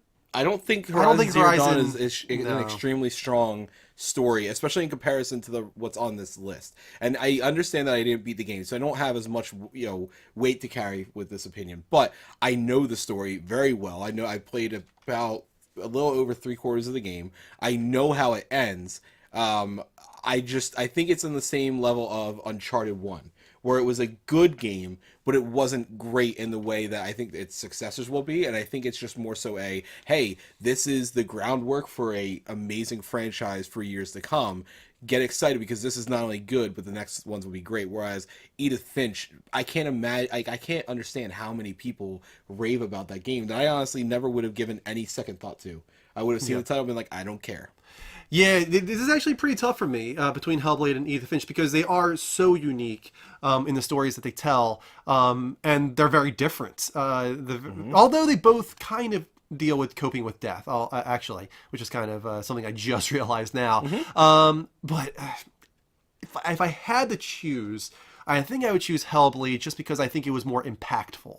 And it left more of an impression on me than Edith Finch did. But congratulations, you guys voted and gave it to Hellblade. Senua's Sacrifice gets best story or narrative from the viewers. I'm glad that Yakuza got a lot of nods too, because that's not a game to really ignore, especially with Zero. I've never gotten into the franchise, but I know some people that are Xbox exclusive obsessed of with the it, year. And the nominees are There's like one. Cuphead, Forza Motorsport 7, Halo Wars 2, PUBG Game Preview Edition, and Tacoma. All right, we've got Xbox console exclusive of the year. The console exclusive being a very important factor because every Xbox game essentially comes out on PC, and everybody immediately Thank God. voting. Holy crap! Everybody Let's voting. go through this real quick. Tacoma, for I heard, Cuphead. is good, but it's not great, and it's sad that has to be one of the nominees. Because while again it's good, it's no way, shape, or form a Game of the Year contender. So it's kind of disappointing that has to be on there. This is a PUBG blowout. is not an exclusive game to Xbox, but we had to reach for it because we didn't have enough titles to go for. Yeah. PUBG was on PC. The game and preview edition, right? is- So that's already a joke in itself. But then you have Halo Wars 2, which is a cult following, but again, not Game of the Year quality. Forza Motorsport 7, which is a phenomenally looking game and playing game, but again, not very well received. It's not that it's not well received. No, it's very well received. It's not widely. It doesn't appeal to a wide adapted. demographic. Yeah, thank you. Yeah, There you go. get it. But I mean, there's one clear answer here. So I mean, that's insane. Every single person voted for Cuphead so far, and I assume that's both of you guys too, Kelly, Joe. Yep. Yep. I mean, it's the only game. we got a minute 20 I'm seconds, lying. guys. What you want to talk about? I It was played the only Cuphead. game that made me give a damn. I was like, Yeah. What about wanna get PUBG that. I though? wanna If play it. PUBG is actually considered in the running, don't you love PUBG? No, PUBG I got because I wanted to play with you guys, and I was coerced into getting PUBG. Oh, okay. I never wanted to get PUBG. You on my enjoyed your phone. time with it. Don't act I like you did. didn't. I did, but it wasn't worth the money, and I enjoy Fortnite much more, and it's free. So, You enjoy Fortnite more? yeah, I absolutely do. Captain Cisco, every Xbox game is on PC. We are talking ones that showed off as games for an Xbox console. Yeah. Um, Console exclusive means that you can't get it on any other console. You can only get Cuphead on Xbox when it comes to consoles. So it Yes. is console exclusive. That's why we went with it there. But I mean, this only one it would be for me is PUBG or Cuphead because those are the only Thank you so two. much for all your support tonight. Yeah, thank you. It's the only two that I've played, and I haven't finished Cuphead yet. But yeah, I've got to give it to Cuphead. Yes, It's, absolutely. I like that we have a vote for Forza 7 in there, Wolfie. I'm glad that we have diversity in there because again, it's a great game. It's just not widely accepted by many as something that they want to spend their time with. So But that's racing games, sports games, all those types From of things. us and the viewers, it looks like Cuphead is the Xbox console exclusive of the year. Congratulations. It really is an awesome game, and it's nominated for so many awards tonight. I feel Rightfully like it's so. one of the most nominated games of the entire night. It went So from you're going to see it joke again. to underdog to top game of the year contender. That's Yeah. awesome. It really is a different game that there's just nothing else like it right now. I'm so happy I had my attention focused on that for so long. Like I never really wavered. Best That's one of those ones. performances. I could say that. Best performances. And the nominees are Hellblade, Senua's Sacrifice, No. You will not defy the gods!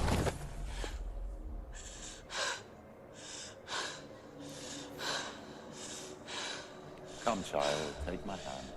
Come. Senua. I am leaving! You cannot escape the darkness. Your curse will make everyone suffer. You will have blood on your hands! Powerful stuff. Near Yes, it is. Automata, From an amateur actor too. Yeah. That's 2B's data.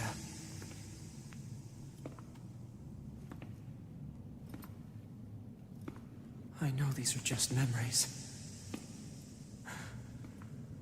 But still.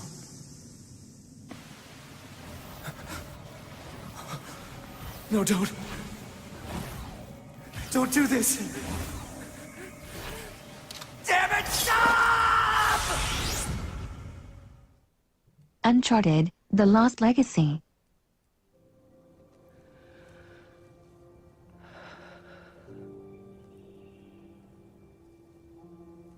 My dad was here.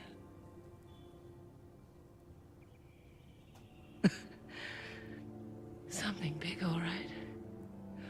Why didn't that stupid bastard tell me? I said it yourself. He wanted to keep you safe. The best part. of Uncharted. Wolfenstein 2, The New Chloe? Colossus, She is good. In this house with bad memories. So why'd you come? Need a place to hide? You need money? Well, you're barking up the wrong tree, son. Far too late to come begging now. Ain't nothing you can offer to make up for what you done to us. I think of my father, I see a fuck you and a fist flying in my face. and Yakuza 0. いい人じゃない。ね。ぐだぐだ言うとらんとさっさと焼きや。いい人です。私なんかのために大変な目にあってもまだ私を助けようとしてくれる。この人がいなかったら今頃もう私は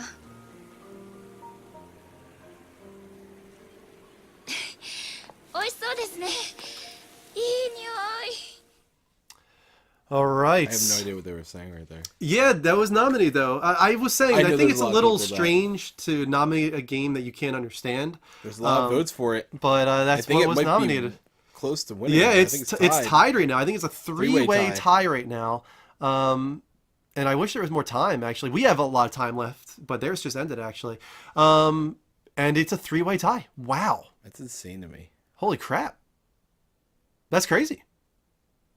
3-way tie between Hellblade, Uncharted, and Yakuza with 5 votes. So this comes down to us, I think. We've got to be the determining factor here. Of Hellblade, Uncharted, and Yakuza, from what we heard there, what do you guys think is the best? It's got to be Hellblade. I mean, she was an amateur actress and she played the hell out of that role, man. She really did. She really did play the hell out of that role. And I mean, if you guys don't know, the story behind it was that she's actually a video editor, and they were doing some modeling work with her, just using her as a character model, as a placeholder of sorts, and realized that she had some chops there, and kept pushing her to stick with the role. And she didn't want to at first; was kind of reluctant. She was very shy about it. It was like really outside of her comfort zone, and she just went for it, man. And that performance from I'm drawing a blank. I think it's Melina something, but Melina Gergens maybe. She like the pickle? Knocked it out of the park with Hellblade. So it's between that and Uncharted for me. D-Day came in saying Hellblade. Sorry, my vote was late, so he didn't vote. Okay, so he said Hellblade. What do you think? I think it's almost clear in my opinion. Hellblade gets it. I think Uncharted was very impressive, and it's one of those things that sucks because I think maybe it's a little underrated just because it's Uncharted, so there's other things to compare it to that were always just so good with it. Like Uncharted wins like every year or so. Yeah, and then you have Yakuza, which again, it's lost on me because I don't know anything about that scene, and I don't know if that was good acting or not, just because the culture is different. So she's just like looking straight down the entire time she's talking, and I can't judge anything that she's expressing.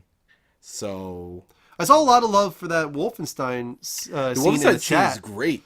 Yeah, I'm surprised, and I'm also surprised Nier didn't get more support too. I think when it comes to JRPGs, especially the melodrama of it all, rubs some people the wrong way. They just think it's cheesy and corny, and that I think will hamper that vote.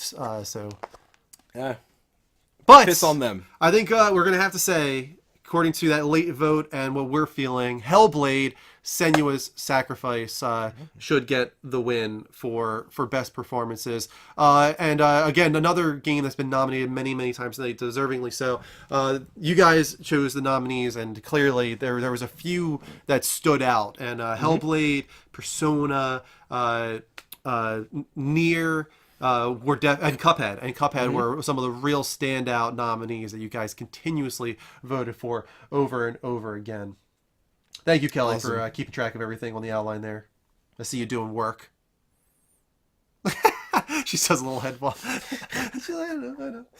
All right, next up, take it away, Level Up Bot.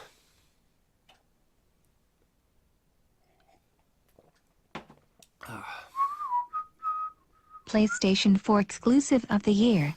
Ooh. And the nominees are Horizon Zero Dawn, Nier Automata, Persona 5, Uncharted The Lost Legacy, and Yakuza 0. All right. What do you guys think? What's your takeaway for PS4 exclusive of the year? Console exclusive, so Hellblade does count. I would probably give it to Horizon. I mean, the only one that I've ever played is Horizon, so I feel like I can't really vote. Did you watch me play Hellblade? I think you did. You watched me play Hellblade. I watched you play like a little bit of it, but it's really hard for me to make the late night streams. Yeah. So. Let me see. Let me look. What do you think I'm going to vote for? That's tough, man. On this list. Yeah. On this list, or you're going outside the list? What do you think I'm going to vote for on that list? On this list, I would think that you would vote for probably Persona 5. Yeah. That's actually surprising. I thought you were going to say Horizon. No, I mean, I know how you don't That's really like the Horizon that obvious much. answer, and you never go for that. That and you don't really like Horizon that much. You've said that. I actually have said many times, even tonight. I said I know it's a good game. I know it's a great game. I just didn't care enough to finish it. You guys did not nominate Hellblade for PS4 console exclusive of the year, but I thought it's worth mentioning because it is a console exclusive, and it definitely was at the top of my list, close to the top of my list. What other console exclusives though came out that weren't mentioned in here? That weren't mentioned. I thought Edith Finch at first, but actually Edith Finch just came out on Xbox One very recently, towards the end of last year. So that one can't be added.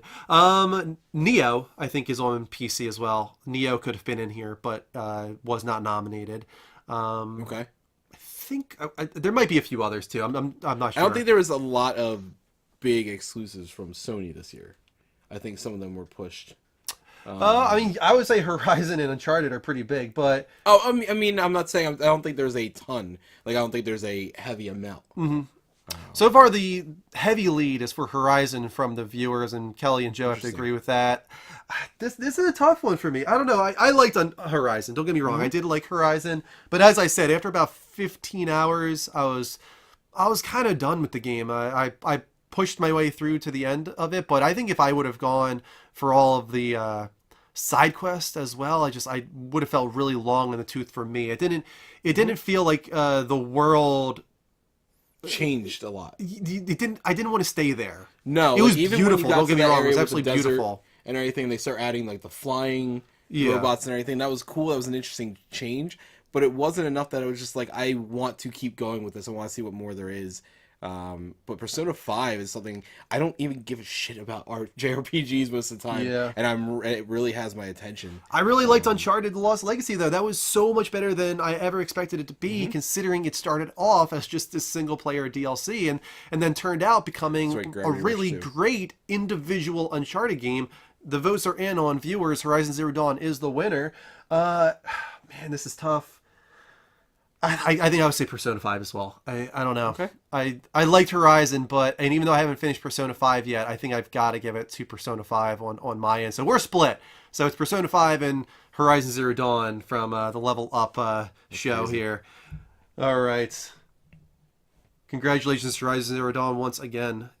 I will say, man, like even though the world, as far as like the changes and stuff, didn't make me want to stay, photo mode. Oh my god, I have so many great photos. I even have one as a background right now. Amazing. And the nominees are Best Developer, Atlas Games, for Persona 5. Yep. Guerrilla Games, For Horizon Zero Dawn. Naughty Dog, Naughty Dog. I don't even know what they mean. Ninja Theory, They are naughty. and Nintendo. Nintendo. Man, this one is so heavily weighted in my opinion. But I think there's it's an obvious answer unfair. here. But that said, I don't think it's going to win. Really? I'd be very surprised if it does. I think the other one that might win is Ninja Theory, because they did something very cool with Hellblade that really nobody else has ever done before. But it's not getting the votes, so never mind. I was wrong. Naughty Dog is getting the other votes. I thought Hellblade might get some attention because I didn't think people were going to vote for that. I didn't think people cared enough about the Nintendo games in here. A AAA indie is a brand new idea that for the longest time people were like, it's not possible to have a high production value looking independent game that is actually of a B-level budget. You just don't know it. Yeah. That's Hellblade. Hellblade actually did it, and on top of that, did it for $30, an 8 to 10 hour game that was, in my opinion, great.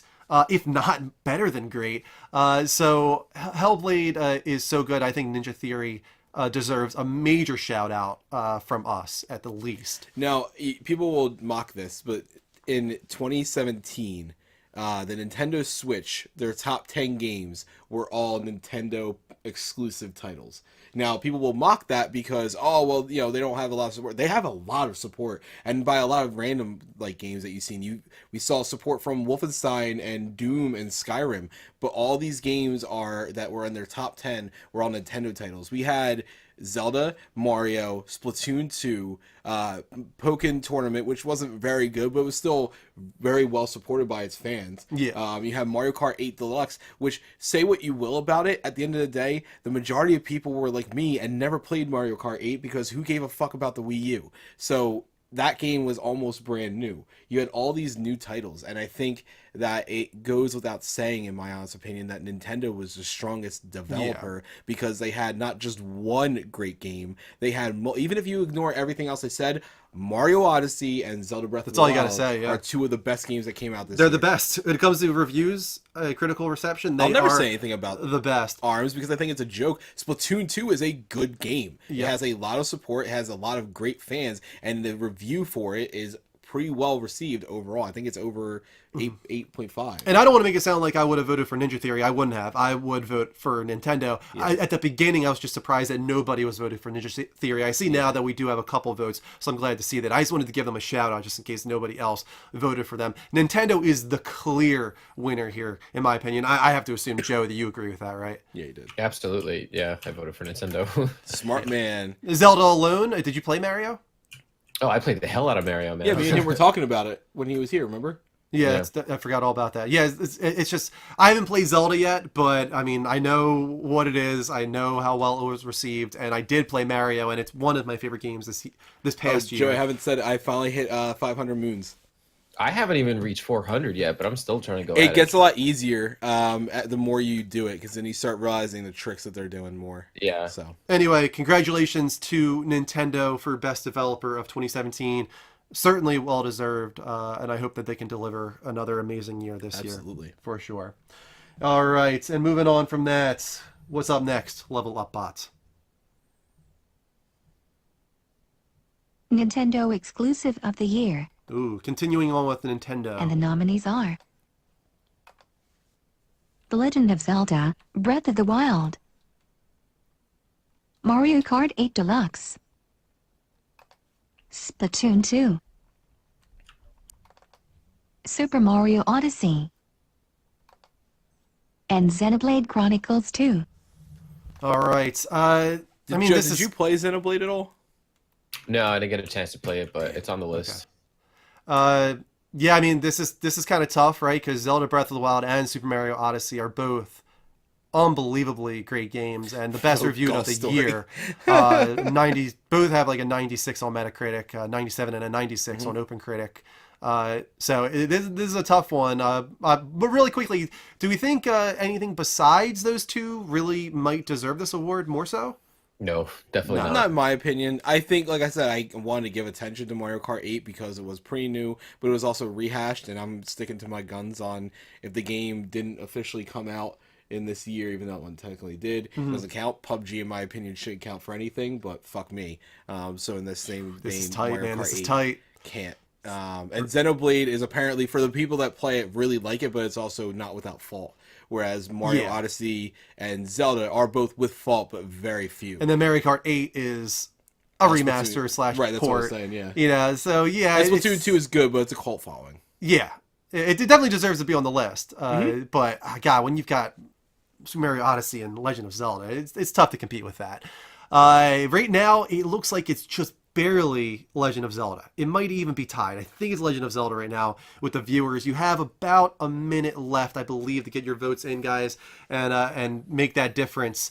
I would say Super Mario just because that's the only one I played. I have to say Super Mario. Sorry, Joe. I can get behind that. It's all right, man. I forgive you. Yeah, I'm sure I'll love Zelda. But again, I haven't finished Zelda. It's the same issue I have with Horizon, where I feel like I'm just doing the same thing over and over again. And it's something that, honestly, now that you have it here, there's going to be a day within the next month or two that I'm going to be like, fuck, I wish I had Zelda right in front of me. You know, now that I don't have it there. I did boot it up the other day, but it was like 10 o'clock at night, and it was a Thursday, and I actually was so tired. They did the opening, and by the time whoever was saying "open your eyes" link, I was literally asleep. So you gotta give yourself at the very minimum 3 hours to 4 hours to start that game. Yeah, in my opinion. Yeah, and I was talking to Joe about it. I might even just wait. I might give it back to you and wait until full time. Really? Yeah. It feels like a game maybe I should wait until I can really devote the time to it. Because I feel like one of the things that's really dampening the experience of games that I'm playing right now is that I have to do it in these tiny little chunks, and I can't really devote the time. Like even Persona 5, I would enjoy so much more if I could just go through it. But splitting it up over such a long period of time, it really hurts it. And I don't want that to happen to Zelda. I didn't want it to happen to Persona, but I promised playing that for such Did a you long get that time. digitally or physical? Persona? I get everything digitally. Okay. Yeah. So for me, it's got to be Super Mario Odyssey. What about you? You actually played both. I think I'm going to go... Man, this is tough. Hey! Oh, Kelly Jellyfish. Thank you That so was much awesome. for the gift. Oh, man. Wheel spin's coming your way. But congratulations to Legend of Zelda according to the viewers. Yeah, I think I'm going to go... Me personally, for my game of the year, mine top was Mario Odyssey. Okay. There you go. We're going with Mario Odyssey and Zelda from Joey. Kelly is staying out of that one. Best multiplayer, competitive or Oh, cooperative. it's Kiki. And the nominees are Call of Duty, World War II, Fortnite, For Honor, Injustice 2, and PlayerUnknown's Battlegrounds. Again, this is kind of a tough one because should PlayerUnknown's Battleground even be here? I can't honestly say because it's technically the official release now, right? It's no longer in early access. Here's what I will tell you guys right now. This game, if you guys are voting for it right now, and because it's on this list, and I said this the other week when we put it in here, this game will not show up next year. Yeah, I don't think it can. This game will not show up next year in Game of the Year. I don't care what they Although do. Although it's not in our Game of the Year nominees. It's in a lot of smaller categories, but it's not in Game of the Year. It doesn't matter. It's the same reason that they didn't nominate Final Fantasy 15 for anything this year. Right. You know, I don't care about it. You guys said that it was fair game this year. Fine, but it's not in there next year. And I know it's not negative, but I just think it's outrageous that that game's even in there. Well, it's not even getting the vote, so I guess we don't even have to worry about it. I will say that if Overwatch was given the same treatment that PlayerUnknown's Battlegrounds is, that game should win because Overwatch added so much support to its game over the last year. I mean, look at the votes right now. We've got both Fortnite and PlayerUnknown's Battlegrounds on this here award, and Fortnite is dominating, absolutely dominating. Joe, what did you vote for? I'm very curious. I voted for Fortnite because did you? Yeah, I loved PUBG. I didn't play Call of Duty, but I can't imagine I'm missing out on too much. But Fortnite was just new, and it added a little something to the battle royale thing with the ability to build these structures. And I think it's the only one worth mentioning because it's not exactly the same as PUBG, but it's also not Call of Duty, and Justice was like a fighting game, and I don't know, it was just different. It was the same, but it was different. You know what I mean? Right. And ever since Fortnite came out, I definitely haven't played PUBG as much as Fortnite. So I think I would have to give it to Fortnite as well, myself. What about you? I want to do I already just gave a shout out to Overwatch because I think that absolutely deserves it, and I think second place needs to be given to Rainbow Six Siege. Wait, why is Overwatch even being considered? I'm just saying in general because the amount of support that it's gotten. It's almost every time it changes. Yes, but this isn't best ongoing game. This isn't I'm just saying in support. general, this is best multiplayer. Multiplayer 2017. is still going strong as both Overwatch and Rainbow Six are still one of the strongest. Stop right there. In the running right now. Is it the idea that it's games that were released? Yeah. Right. You're right. Not you're right. updated in You're right. 2017. Which is. But Rainbow Six Siege, go ahead, make your case. Anyway, no, I just wanted to put that out there. That said, Call of Duty was fun. Fortnite is awesome, and I keep playing that myself. For Honor is okay, and I know it has a cult following, but I can't get behind it. Injustice 2, no one said anything about that, but it's actually really awesome. And I think they changed fighting games up with their add-ons, like their customizables and everything like that. So I think that needs attention. PlayerUnknown's Battlegrounds is a joke, in my opinion, because I don't think it's even amazing. But that's I'm giving it very Fortnite, good. Absolutely. I think it's got its issues. I think it's fun, but exactly, it has so many issues. I don't understand why not only so many players are voting for it, but even major review entities are voting for it. Why? How is that? This game is buggy as hell, and if any other game was doing that, why are you giving this that much? It should be no higher than an 8. I don't get it. But I'm absolutely giving it to 4. Well, I think the viewers agree. Like congratulations to Fortnite, the winner from both us and the viewers for Best Multiplayer of 2017. Well deserved. Really, God, what a turnaround story for that game. Unbelievable. But moving on. Biggest disappointment. Oh boy. And the nominees are Battlefront 2, loot box controversy. Destiny 2 post-launch support. Mass Effect, Andromeda. Nintendo Switch voice chat fail. And Scalebound cancellation.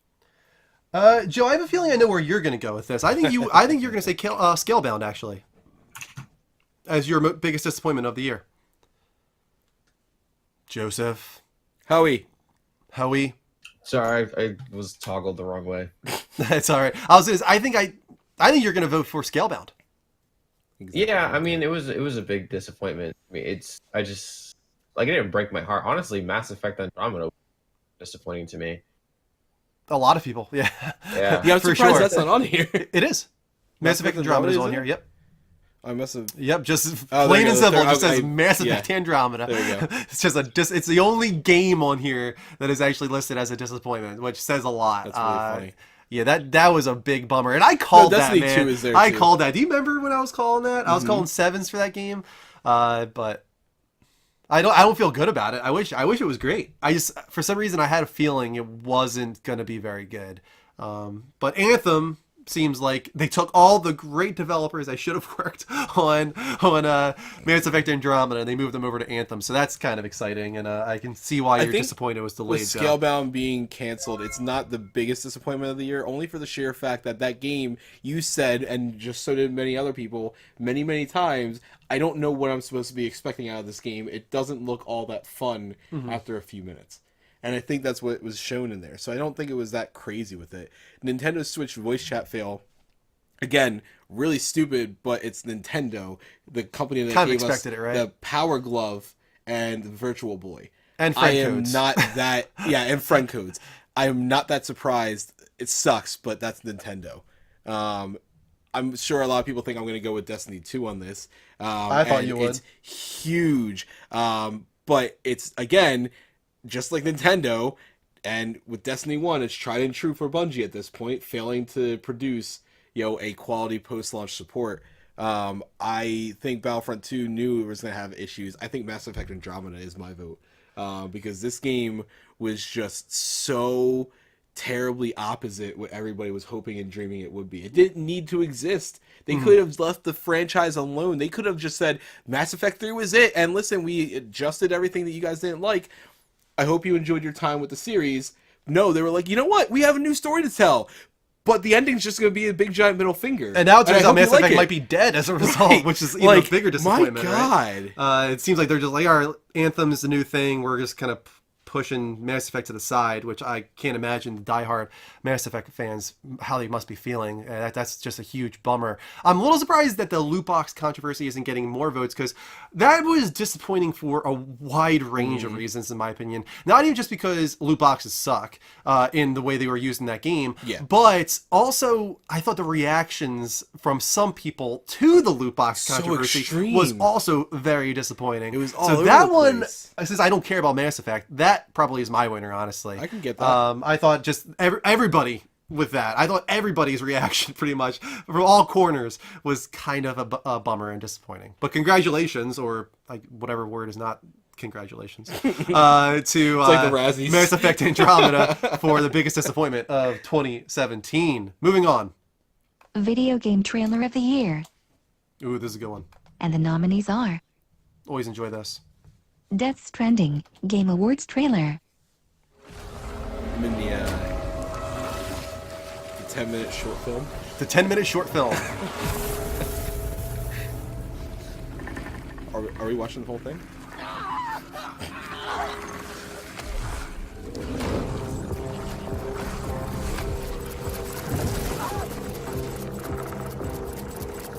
They're surrounded.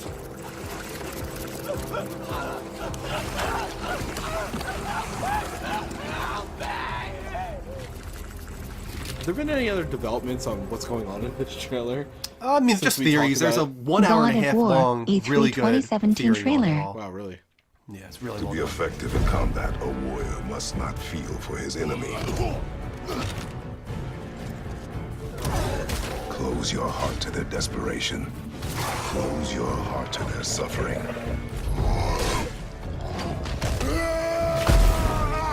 The road ahead is long and unforgiving. No place for a boy. You must be a warrior. But not everyone is bad. Mother always said to be open to those who can help. That's such a good trailer. The Last of Us Part 2. Paris Games Week trailer. Too much violence on women. Some would say. They are nested Some are idiots. with sin. Free them, that they may know my...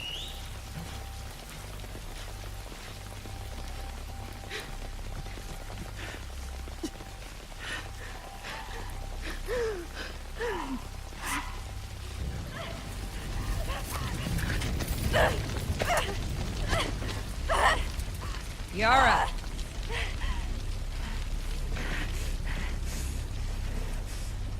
Where's the other apostate? Red Dead Redemption 2. You're a wanted man, Mr. Morgan. Maybe when your mother's finished mourning your father, I'll keep her in black on your behalf.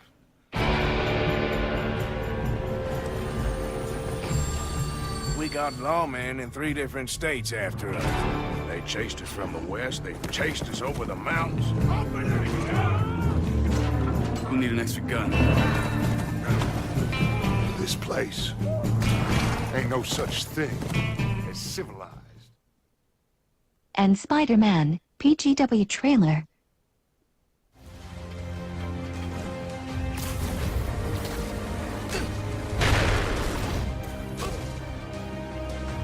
We've got to play this just right.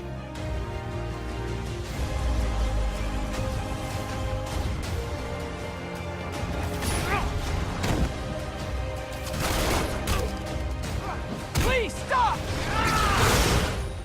Maybe the city needs our friend more than you think.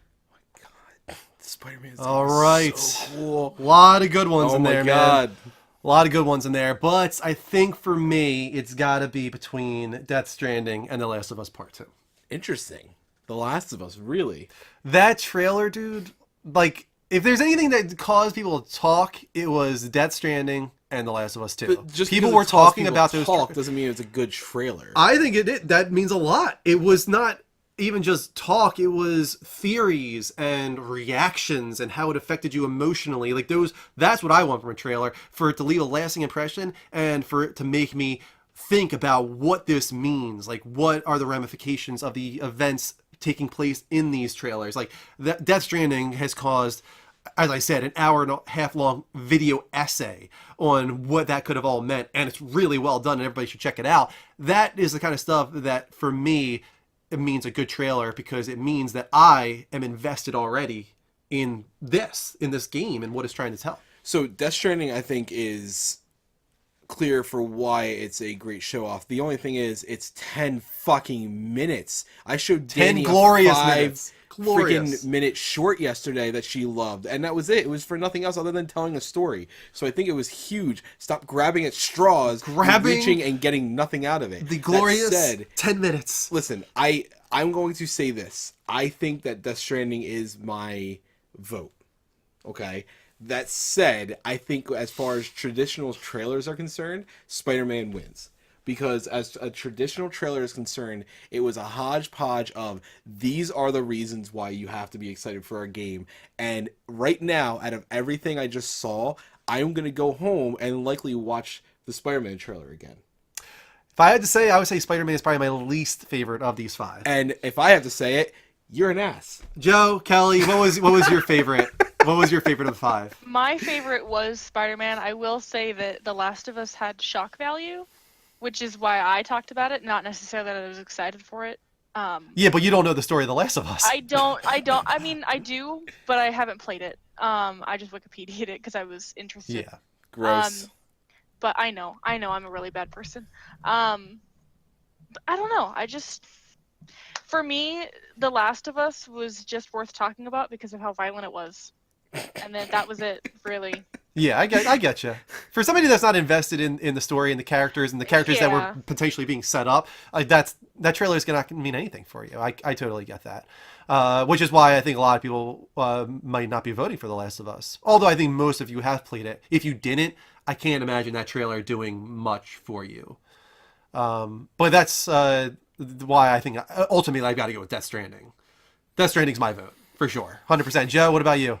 Yeah, same. I mean, like when I watch the rest of these trailers, it makes me excited to play. Like it looks action packed, and The Last of Us, there's a little mystery there, and I want to know what's going on in the world. But come on, man, like baby in the throat, like Death Stranding has so much just like a mystery. Baby in the throat, so much to digest.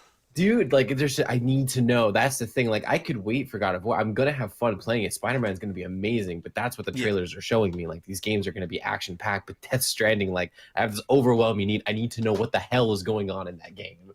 So that's why that trailer won me over, because it was just mystery here, back and forth. Not just you guys, the viewers as well. The winner of Best Video Game Trailer of 2017 is Death Stranding with their Game Awards trailer. Very surprised that it wasn't a PSX trailer. Right. It was a Game Awards trailer, but congratulations to Death Stranding. Well deserved, in my opinion. But moving on. Better trailer. What was that? What? Spider-Man? No, come on. Indie Game of the Year.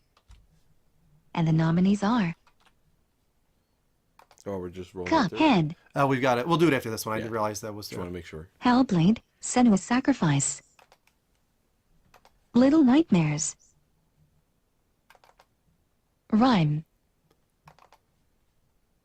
and What Remains of Edith Finch. All right.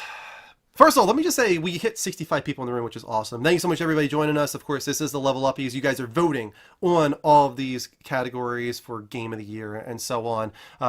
Just do exclamation point vote space. The number 0 is the first option. Of course, keep that in mind, guys.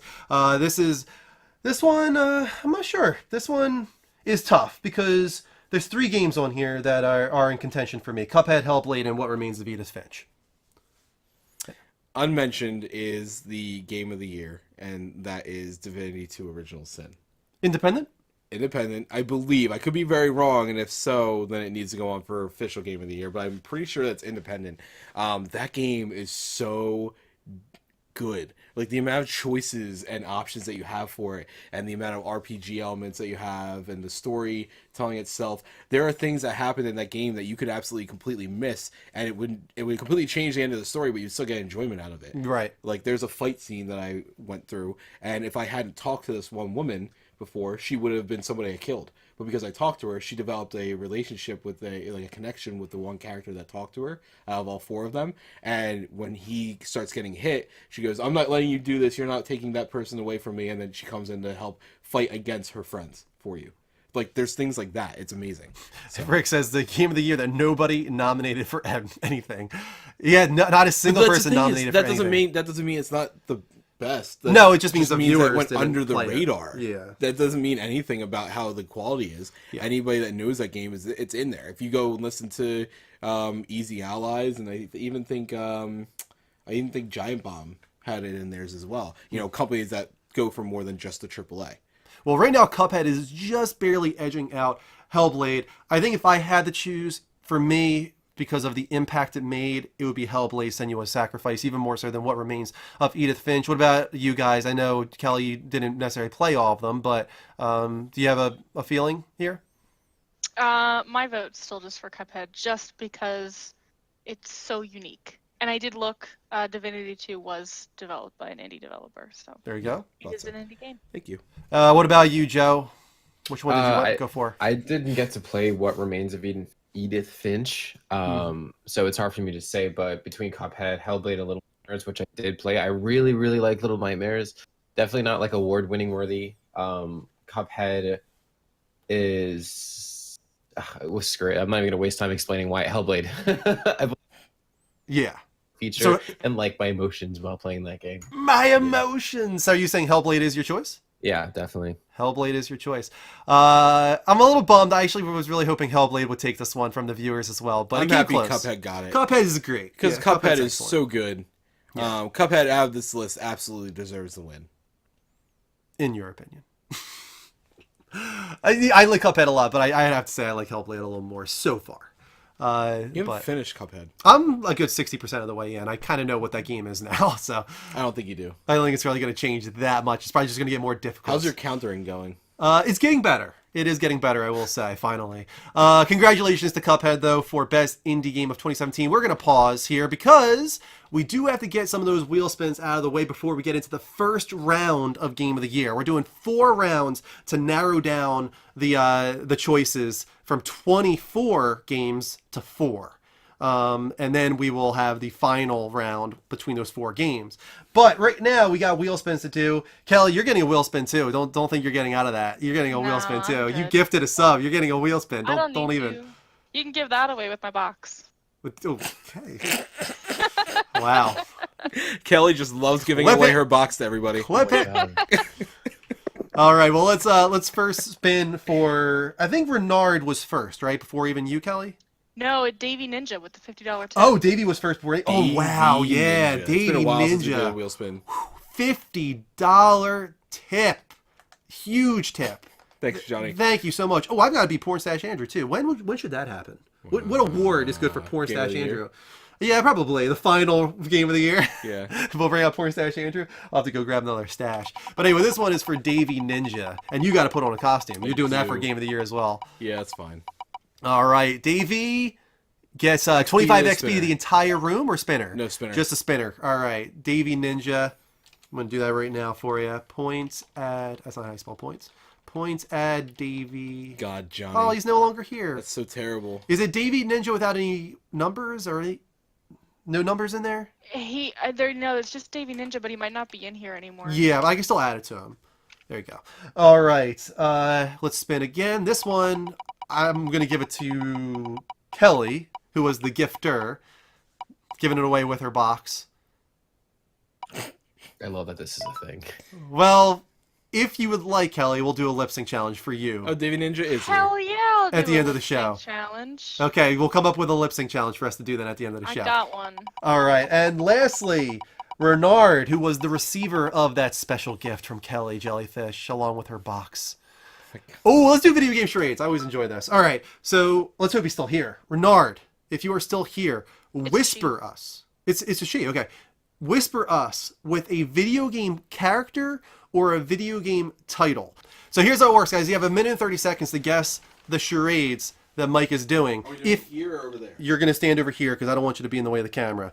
And if you guys guess it, that means that you all get 5 XP. Do it, Mike. You got 1 minute and 30 seconds. No sound effects.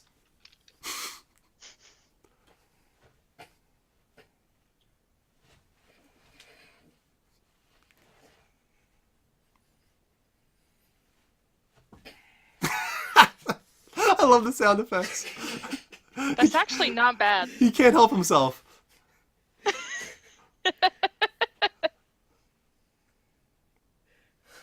got anything else, Mike? That's all you got? I think somebody Guitar Freak got it. Somebody got it. Believe Yeah. it or not, Guitar Freak is the first one to get it. Captain Bastion himself. She's saying to me over and over again, just flex, like do her pose. That's what I thought it was. It's the big one, right? Really big chick? Yeah. Yeah, I just want to flex. 5 XP to everybody. Courtesy of Guitar Freak figuring out that charades there. And we are all cut up with the wheel spins. I got to give one big shout out again. Davey Ninja, thank you so much. That is a huge tip. Supporting the full-time dream there. Awesome. Thank you. But of course, anything worth $5 or more, guys. That means the subs, the tips, the cheers. All that means so much to us. Thank you to everybody that supports the show and supports the dream. We're going to move on. We're skipping the commercial break so that we can try and get done close to on time. We're actually not that far behind. We're doing pretty good this year. But we're about to get into the good stuff now, guys. This is the big stuff. The first round of Game of the Year is coming up. God damn it. So We're going to be here at 3 a.m. Be ready. Be ready. No, we've got the timer. We got the timer keeping things flowing. We're going to be done before 1 o'clock. I really think so. All right. Let's keep going now. Delusional. I'm not delusional. You're delusional. Game of the Year, Round 1. And the nominees are Danganronpa 3, Danganronpa. The Legend of Zelda, Breath of the Wild, Life is Strange, Before the Storm, The Long Dark, Wintermute, What? Star Wars, Battlefront 2, That's what it's called? and The Walking Dead, The New Frontier. All right, I think we know what this one's probably going to be. But maybe there'll be a massive upset. Joe, how upset would you be? Really, how upset would you be if Legend of Zelda lost in the first round? Oh my god. I mean, I wouldn't be upset because a lot of people have not played it. Yeah. I You know? voted for it, and without even playing it, just Bam. looking what else Can is people on there. please vote for Danganronpa 3? I heard really good things about Danganronpa, man. Just so we can have Legend of Zelda not compete in Game of the Year. That would be a real bummer. I think that it needs to be in the final round. That upset before. You didn't. Overwatch went there last year. Yeah, one of the It games. tied with Dark Souls last year. That's what you're thinking of. It No, tied with there Dark was Souls. well It made more it to than the one. final round. Everybody wins. You totally stacked this one. Here's the way it works, guys. We did actual seats on this. So that's typically the way seats work is the top one goes up against the lower ones. And every game except for Legend of Zelda has to sit in the back of the bus, apparently. Yeah. We seeded these. So that's why Quote Zelda... unquote tied. Bullshit, my fucking ass. I watched it back. It really was a tie. And it wasn't any foul play either because that one vote came in 5 seconds after the poll ended last year, and the delay would have accounted for that. Then after that, it was foul play. But it was a legitimate tie. In my opinion, it was a legitimate tie last year. I did not even know what the Long Dark was, in all honesty. Winter Mute. Neither did I. But it was... I nominated every single game that you guys mentioned because there was 24 of them. I was like, okay, we can do that. We'll just do 4 polls of 6 to narrow it down. So I figured why not just give all of the games that you guys wanted on there. Life is Strange Before the Storm, I actually heard, was a surprisingly good prequel to Life is Strange, and I didn't expect that. It had its issues here and there, I heard. But it was definitely... You can tell that the developers enjoyed Life is Strange, and that's why they were happy to make this. You could see that there was love throughout the entire development process with this. So when it comes to the winner on this one, Kelly, on all of the rounds, make those ones green so it's like especially highlighted because we're going to have to manually put in the final poll of the night for Game of the Year. As it's going. we appreciate So your I've work, already- Kelly, but can you do it differently? No, you're I've already put Legend of Zelda down at the final one, so it's ready to Oh, go. perfect. Thank you. Appreciate that. All right. Massive upset now. It was as expected, although Danganronpa V3 got you, some guys. votes. That's pretty cool to see. Some love for Danganronpa. I've heard very good things about that franchise as a whole. But Legend of Zelda Breath of the Wild, of course, wins round 1 of Game of the Year and will move on to the final round. Moving on from that, what's up next, Cuphead? Not Cuphead, Level Up Bot. Why am I... Most innovative. Let's go, And Cuphead. nominees Where did are that come from? I have no idea. It's on my brain, I guess. That's why, I think. Cuphead, Oh, shit. Hellblade, Senua's Sacrifice, The Legend of Zelda, Breath of the Wild, Nier, Automata, Nier Automata. and What Remains of Edith Finch. Is that right? Yep. We get new glasses for your birthday. I That's the next can event get coming up, right? glasses, Mike. I Can get you? Glasses. I can. I just choose not to. They're not. I'm okay not being able to just read choose font not this to. big across the room. Like, it's not that big of a deal. I can survive. All right, so we've got a most innovative game, and this had a lot to do with art design or gameplay innovations or even the way the story is told.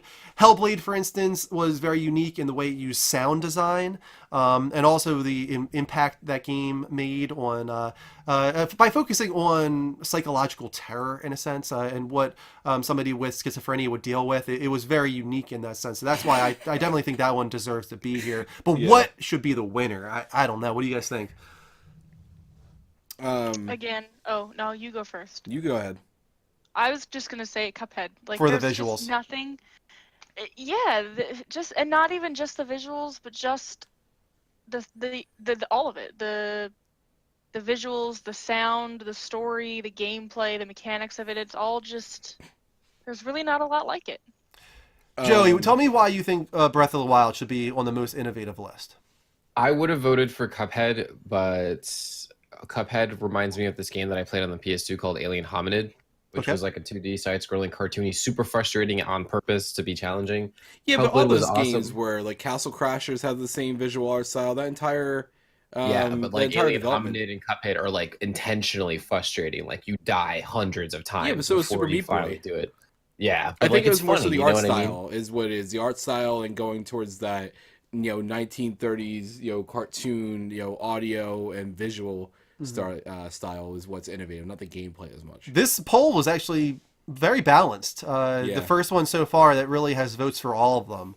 I think Hellblade definitely deserves more attention than most of them, just because adding that third element, instead of just watching, instead of just physically playing with the controller, but actually having to listen to influence, adds a really different thing that you don't see enough of. And I think that's innovative in the same way that Metal Gear Solid was in reading stuff off of your memory card.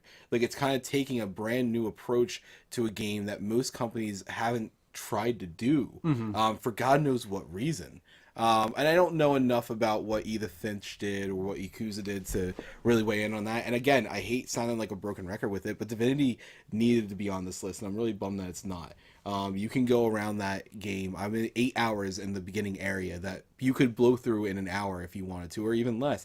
But because there's so much to do in that, you want to go over here, you can find a scroll teleportation and teleport a character over there. You could have 4 people in your party. You could have 2. You could actually carry around barrels of fire or poison and bring them to a fight, and then teleport them into the fight right before it happens, so that when the fight starts, you can ignite those and set them on fire. If you're close enough to another area, you can teleport an enemy out of the way, or you can teleport your character down there. If you have if you're caught on fire, you can call down rain. If you have rain called down, a fog will appear, and if you add poison to the fog, now it's poison fog.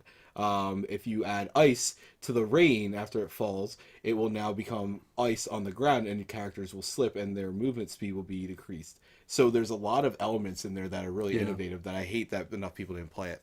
Sorry. Yeah, well, you're the one telling them to right now, so that's probably what not you should be doing. But Hellblade: Senua's Sacrifice from the viewers is the winner. That would be my choice. Cuphead is very unique when it comes to visual style, but I mean, there are games that have been similar to that in the past as far as artistic direction goes. They nailed it with Cuphead more so than any other game ever has. But I still feel like Hellblade, because of the impact it made from that innovation, I've got to give it myself to Hellblade and agree with the viewers on this one. So that is my choice, but it seems like all you guys are with Cuphead, which is cool. All right. Boo. Moving on. Going on to the second round of Game of the Year. Waddle, waddle, waddle.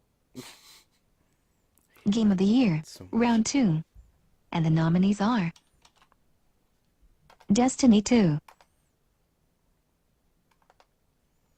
Injustice 2, Middle-earth, Shadow of War, Neo, Prey, and Super Mario Odyssey. All right. This one has some stronger contenders to go up against Super Mario Odyssey, but I still think this is probably going to be a blowout here. But look at this. So far, nobody voting for Super Mario Odyssey. I hate you guys so much. Okay, there we go. I was a little surprised there for a second. Oh my god. Not everybody has a Switch. That's the problem here. That's the big disadvantage that Super Mario is going to face, and Zelda, but I think that it's going to be able to push through that, because I think a lot of people are going to vote for those games even if they haven't played it, just because they know, based off of the feedback, based off the reviews and what everybody's saying, that they can kind of in good faith say, yeah, that's probably going to be what should win this, Justice 2 had a broken trophy prohibiting players from getting the platinum. Definitely not Game of the Year. Justice 2 did? Yeah. Dean stopped playing it for that specific reason. Really? Yeah. You trophy people. Who cares? My God. You're going to determine Game of the Year on trophies? It's not 100% flawless. Some of the character balances are completely broken. Yeah, I get it. You can. There's now a term in the fighting game realm called "you deadshotted somebody," which means you just sit afar and shoot at them repeatedly, keeping them at bay so they can't get anywhere near you, and there's no way to counter it. Injustice 2 does have a good number of votes here, but Super Mario Odyssey in the lead. Kelly, which one did you vote for here? I voted for Super Mario Odyssey, just from what I've seen. It looks really good. and I've heard a lot of good things about it. And as much as I really, really, really wanted to, or Middle Earth to be good, I just didn't hear enough good things about it to warrant picking it up. Enough out of it after 5 or so hours. I didn't finish. I think it's fun. I think Yeah, it's really that's what entertaining. I've heard it gets really repetitive, and I'm just like, grinding is like my least favorite I thing. thought the first one got repetitive too, so. I'll come back to it possibly at some point, but I just don't. There's no need for me to right now. Not when there's so many games to play. Did anybody play Prey? I really need to. I did. What'd you think of it, Joe? It was bad. Oh, you didn't like it? Wow. I did not like Prey. Like, it's kind of weird that it's on the list, but yeah, it's it got pretty good reviews if I remember right. You're actually the first person that I heard say it's bad. Well, I mean, bad is a little bit. It's a little too harsh. I just don't think it deserves any sort of awards or anything like that.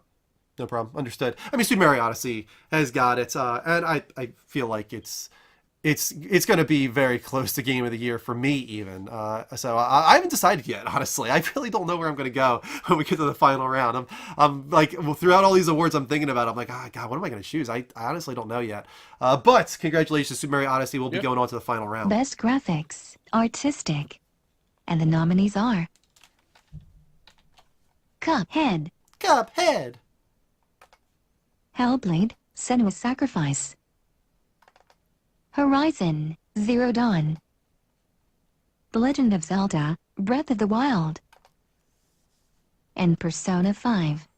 I'm actually surprised that Hellblade and Horizon are on here for artistic. Yeah, I think that they definitely deserve artistic. Those are the only ones that could have gone to both, in my opinion. And Horizon's the only one that actually did go to both. It went to both technical and artistic. I think there's a lot of artistry behind the worlds that they created there. Technically, they're also beautiful, of course. But I definitely see why they're both on this list. Are there any games that you think should have been on the list that aren't here? Kelly, Joe? I'm actually confused again the difference between artistic and technical. Artistic is like, I think the perfect example is something like Cuphead. Cuphead would be on artistic, but it wouldn't be on technical. Technical is like a graphical feat, like Horizon, like Uncharted, like Battlefront, something that uses amazing shaders and this and that. Like it's usually something so, like, more the reserved between like Okami, for example, would fall under like artistic. Yes. And then Crisis would fall under technical. Right, guys, don't forget that there's another category for graphics. So one is to be like true, realistic facial features and everything like that. I'm honestly not sure why I'm not seeing more votes for Cuphead. I'm so confused right now. How's everybody not voting for Cuphead? Yeah, That's the confusion. I think of it as like style versus realisticness. So and you can artistic is drawing. Artistic and right. Like Picasso is artistic, Da Vinci is realism. I mean, I think people get it though because people are voting for like Persona 5 as well, which definitely isn't a technical feat. That's artistic as well. So I think people get it. I'm just surprised more people aren't voting for Cuphead. Wow, Maybe people just didn't play it. I don't know. Cuphead is far and away, in my opinion, the winner of artistic direction here. Whatever, they're gonna win, and Cuphead is now going to be not the best looking game. Horizon Zero Dawn is going to win 2 categories. Yeah, Horizon Zero Dawn That's why I don't might understand get both why artistic Horizon and technical. Hellblade were in this because I think they definitely deserve to be on here. Why they for are artistic. Well, how? Like I don't understand how. How is that? You don't think that the world that they created was artistically beautiful? The designs, all of that? I do, but I think it deserves it for technical more than artistic. It deserves both, in my opinion. It's a technical feat. But what Hollow Knight came out this year as well. Mm-hmm. What else? There was something else too that came out, and I can't remember what it was.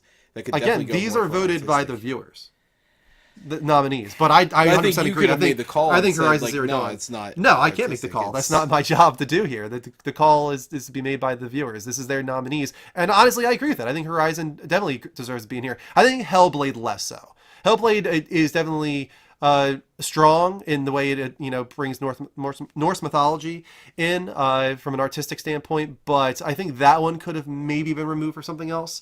But it's about to close, and you guys have voted for Horizon Zero Dawn as artistically the most impressive game of 2017. No, Persona is very impressive as well.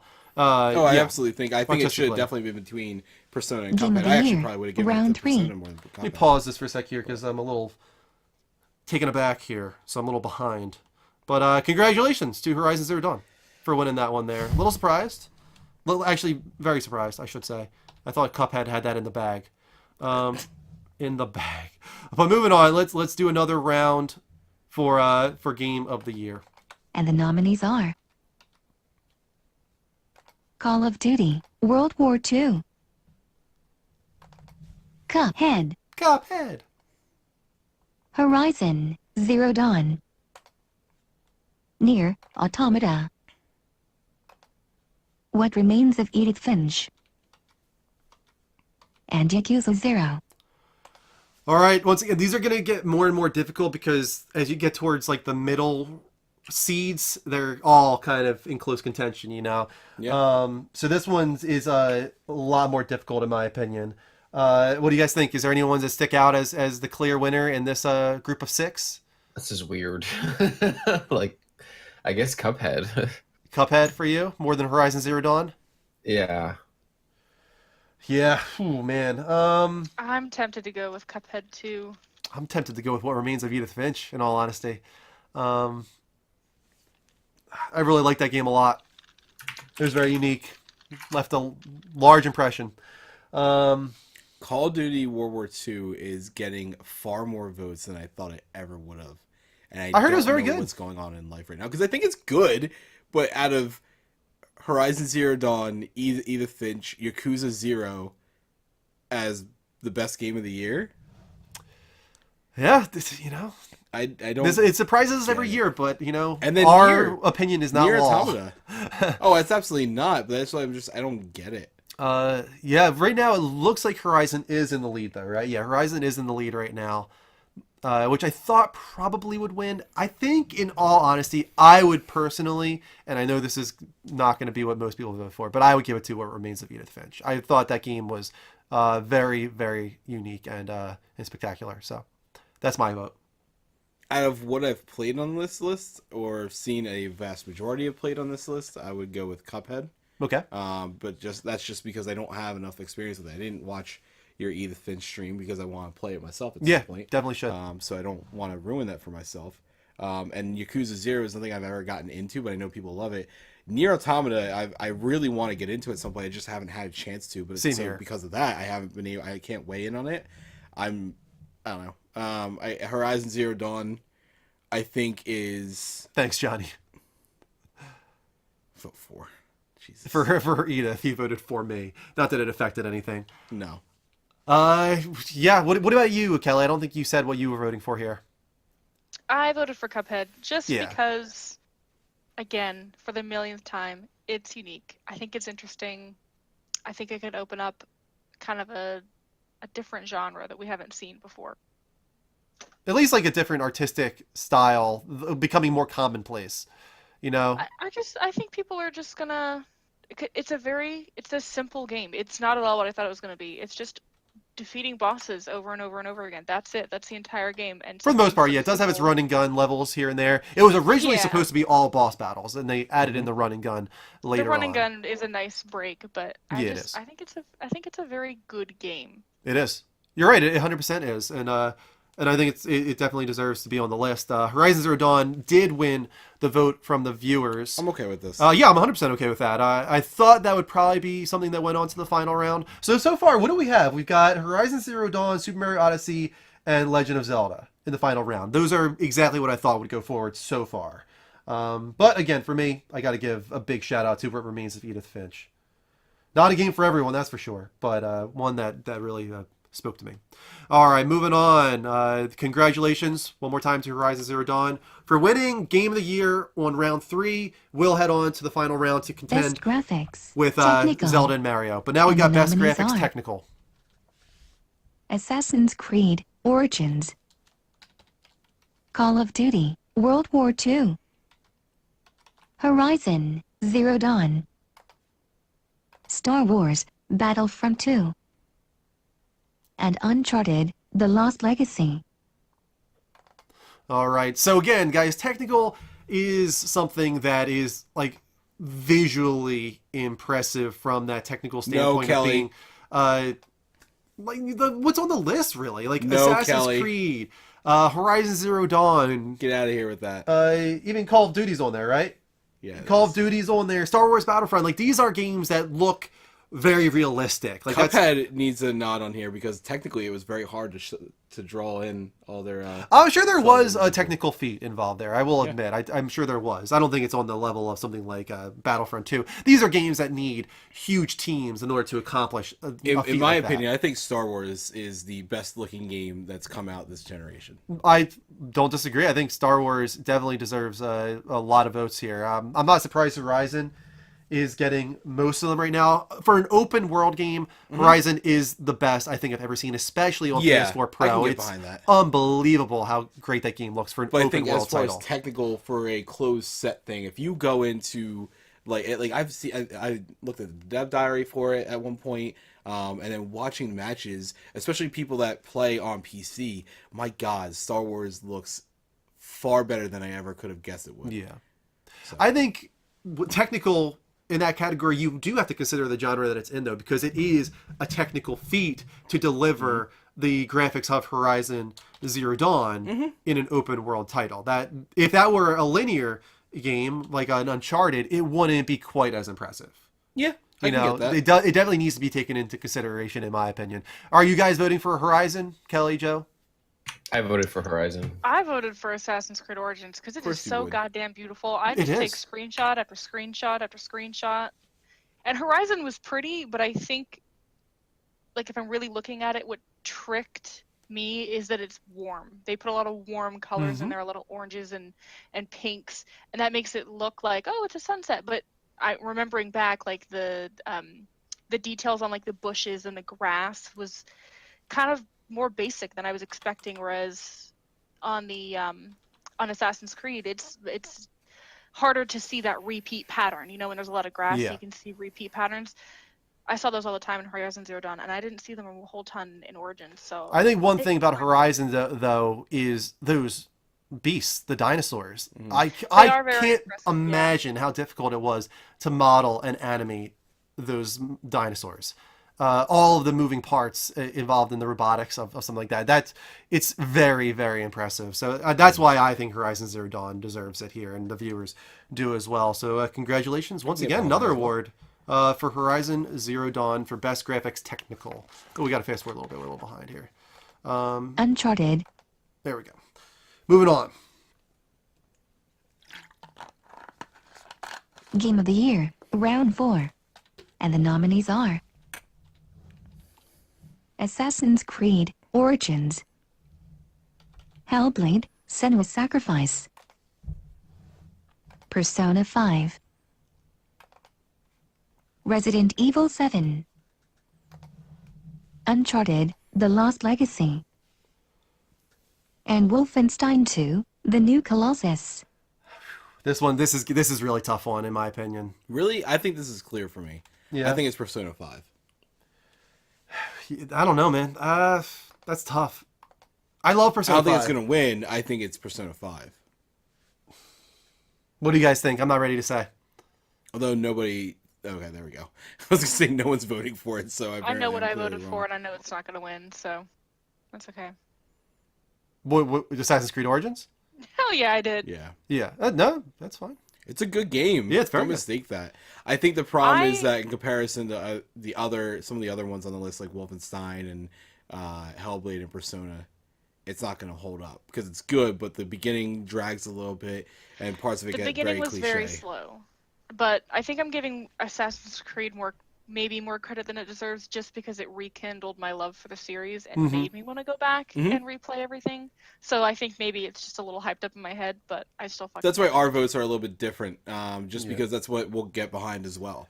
You know, you've heard me championing, games that nobody seems to give a shit about, or games that came out last year because of different personal reasons. But I can understand your reasoning for it, though. I've been there myself.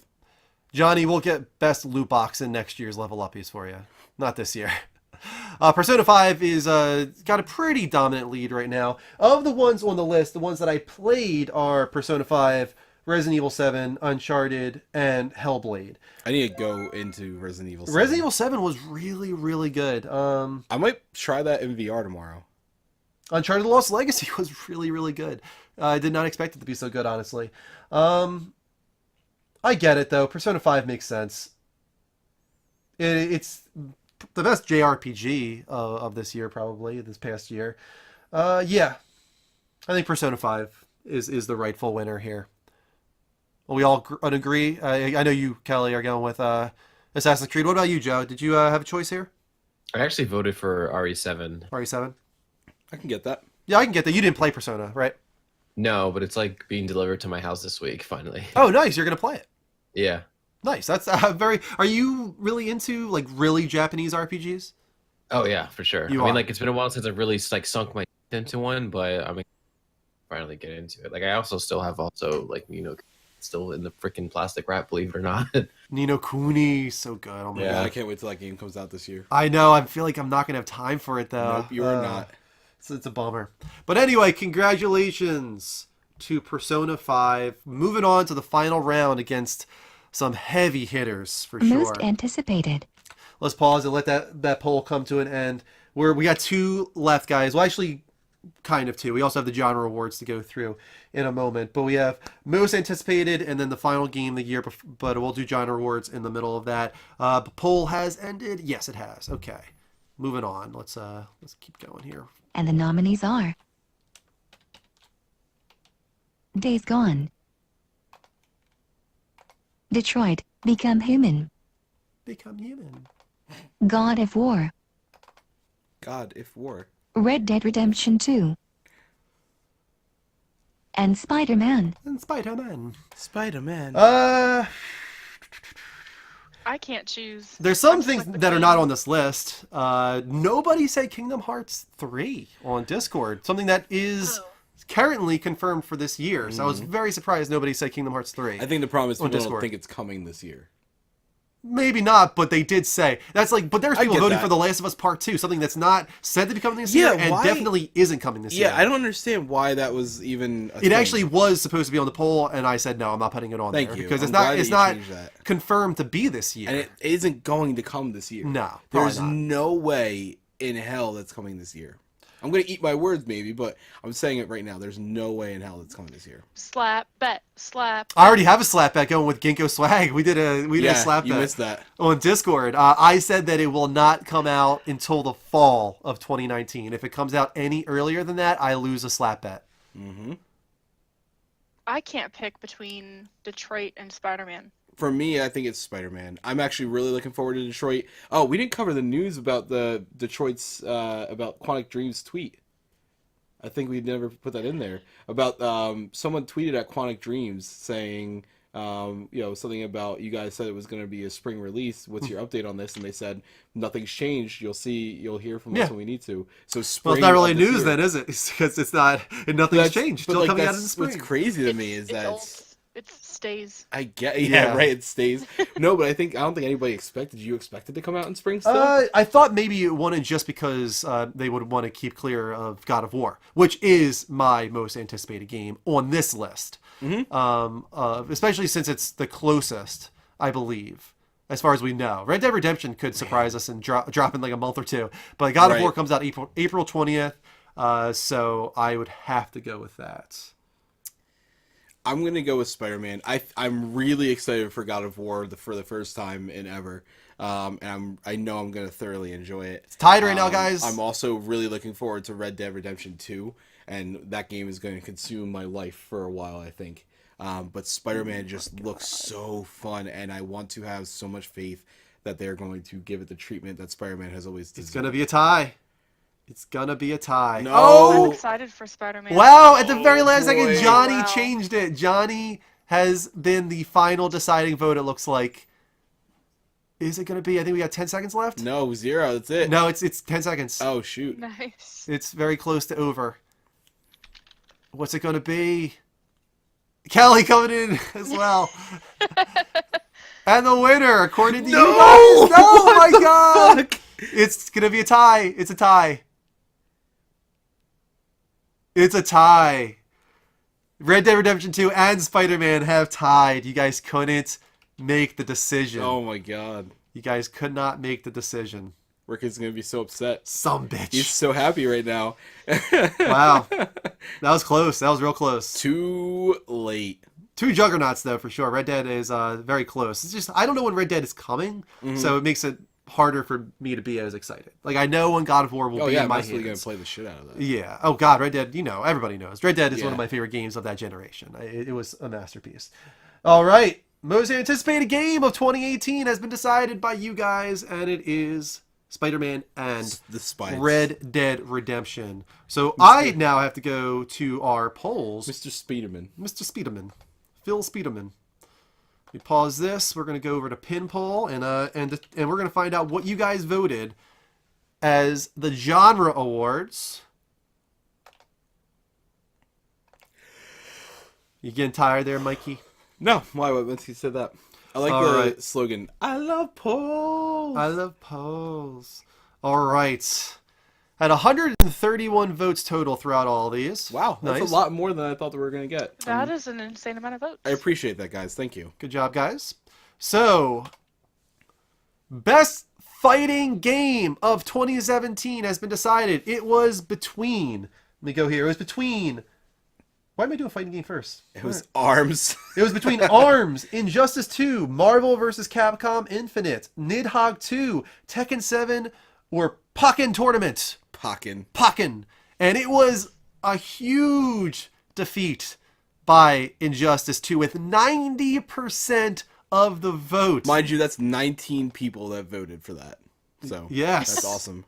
Yes, that's 19 out of 20 or something like that. 21. 19 out of 21 were for Injustice. That's just a huge decimation right there.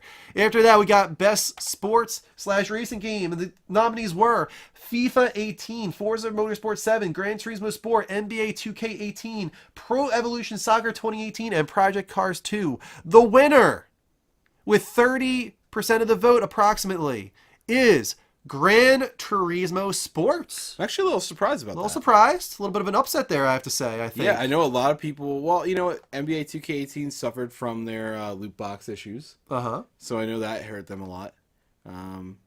Yeah. Next up, we've got Best Role-Playing Game of 2017. The nominees are Divinity Original Sin 2, Golf Story, Persona 5, Pokemon Ultra Sun and Moon, Nier Automata, or South Park The Fractured Butthole. With over 60% of the votes, Persona 5 wins Best RPG of 2017. Nier Automata following that. Kingo Swag, thank you so much for the vote on that, because I'm going to assume that was you. Yes, it was. I have a strong feeling that was the only one. He was. You are 100% But I appreciate correct there. that someone at least has taste. After that, we've got Best Shooter of 2017. And the nominees are Call of Duty World War II, Destiny 2, Prey, Splatoon 2, Star Wars Battlefront 2, a lot of twos, and Wolfenstein 2, The New Colossus. And the winner with 47% of the votes. Actually a little closer than I was expecting. Wolfenstein 2 comes out on top with Call of Duty following not too far behind that. No. Good showing by Call of Duty there. 7. Yeah. Can I also say, because I think this is the last time we see the game on here, what a big missed opportunity it was to call Splatoon 2 Splatoon. Like, my God. Yes, it could have done Come that on, easily. It was marketing there. Team. Next up, we've got Best Action Game of 2017. And the nominees are Assassin's Creed Origins, Horizon Zero Dawn, The Legend of Zelda Breath of the Wild, Rime, Super Mario Odyssey, and Uncharted The Lost Legacy. And it's actually a tie. You're reading the wrong thing. Oh, am I? Yes. Okay, so we're doing Best Adventure Game. As I said, the nominees No, for action Best game. Well, I read off Best Adventure Game. Okay. Best Adventure Game. And the winner of the list is... It was close here, guys. It was very close.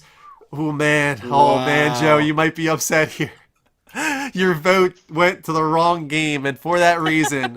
We should, take that into consideration. Horizon Zero Dawn is the winner with 30... With 9 votes. 9 Mind votes. you, Legend of Zelda Breath of the Wild had 8. Because Joe voted for Rime by mistake. So it could have been a tie. It could have been, It Joe. could have been a tie, but instead, Horizon Zero Dawn... Disappointed every Zelda fan in... It was literally because I went on the site and it just doesn't seem like it was doing anything. So I'm just clicking, and I clicked before realizing the menu was for the pulling win. up, and I just happened to be hovering over Prime.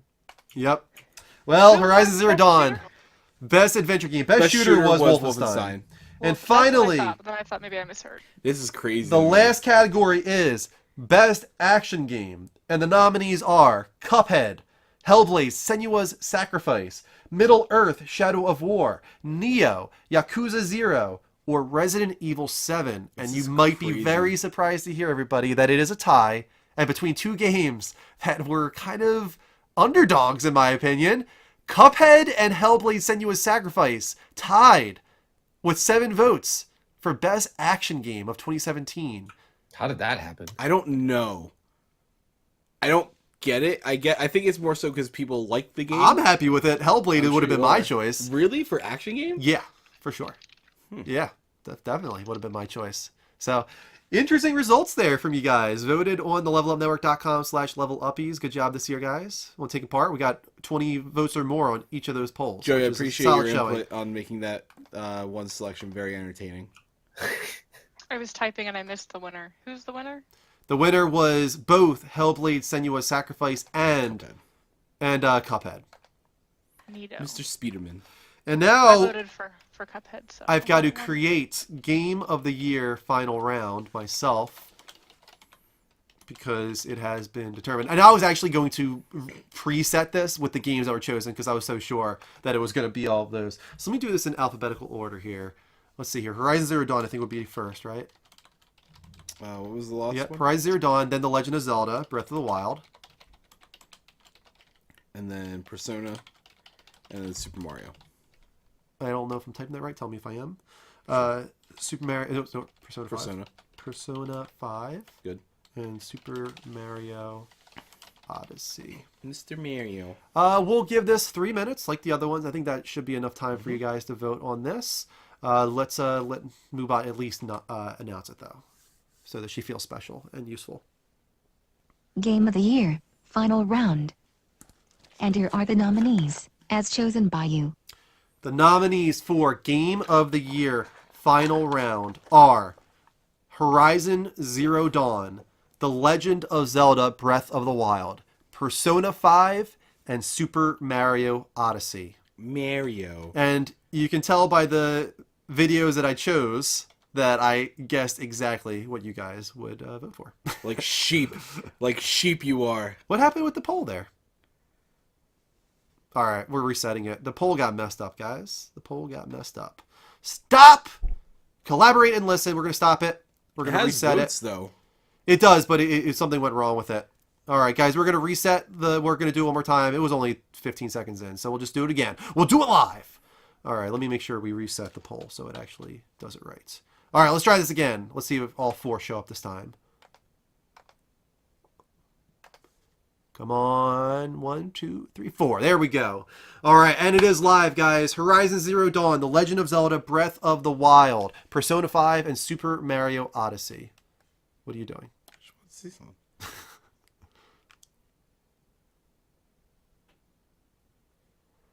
D-Day, did you refresh the stream? I see you're talking about a subscription. Did you refresh the stream and share your anniversary? Guys, you will not show up as an alert unless you refresh and share your anniversary when you sub. Glad I went back up. Yeah. It caught my eye. I was like, wait a minute, whoa. So we have to decide here as well, guys. We'll start with you, Joe. Game of the Year. I think I know what it's going to be. Zelda. Yeah, Zelda. All right. Kelly, of the 4 that we have listed here, what do you think deserves it? I am going with Super Mario Odyssey. It's hard because I'm trying to do things like Horizon Zero Dawn. Well, good. I've heard it's, I guess, the same as any other, narrative, go collect, side quest, done game. Zelda does something new with the Zelda series, but so does Mario Odyssey. So I've heard Mario Odyssey is more fun, and I'm at a huge disadvantage because I haven't really played most of these games. So this is just for what I'm going off of. Yeah, your gut feeling. My final answer is going to be Super Mario Odyssey. Okay, Mike, final answer. What's it going to be? Come back to me. Really? I don't know. Here's my a hard problem. decision. It is because I think that, again, I think Horizon is very good. I don't think it's Game of the Year. I don't understand why, but that's not from my opinion on everybody, my input on everybody else's decision. I just don't think it's game of the year. I think Persona 5 looks awesome, but I haven't played it, so I can't weigh in on that too much. Out of Legend of Zelda and Super Mario is definitely the more fun of the two, but it's not my favorite Mario game, whereas Legend of Zelda is my favorite Zelda game, but I also didn't care enough yet to finish it. So I think it's different and innovative enough. There's a lot of cool things that it does. Like if you have a rusty sword and throw it at a certain enemy type, it'll spit it out clean. Mm-hmm. You know, you can attach that same enemy, because it kind of blows up like a balloon, to a wooden raft and fly somewhere. The puzzle challenges for the runes were different. So, I mean, I think Legend of Zelda is a better game. This is not honestly where I thought this was going to go. I didn't think Persona 5 would be I'm not that like surprised. this. I think what's really hurting both Zelda and Mario is that the votes are split between the two of them. Mm-hmm. And if Mario wasn't on the list, all those votes would probably go to Zelda. And if Zelda wasn't on the list, all those votes would probably go to Mario. So it's splitting the vote between two Nintendo franchises, which is really hurting It's them. like the 2016 elections all over again. Yeah. I think that's what's going on there. I think it would be much closer if it wasn't for that. But because of that, you guys have voted that Persona 5 is the overall game of 2017. I did not see that coming, honestly. Yeah, I did not either. I'll be honest with you. I did not see Persona 5 being the Joey winner. actually called it earlier. Did you, Joe? Did you say Persona 5 would win? What? I thought it would, because See, I thought Horizon would, actually. No, he said earlier they were going to cannibalize. He literally said that Mario and Zelda were going to cannibalize each other. Yeah, I'm not too surprised by that. Yeah, I thought Horizon would win, though, as a result of that, not Persona 5. I did think that would happen.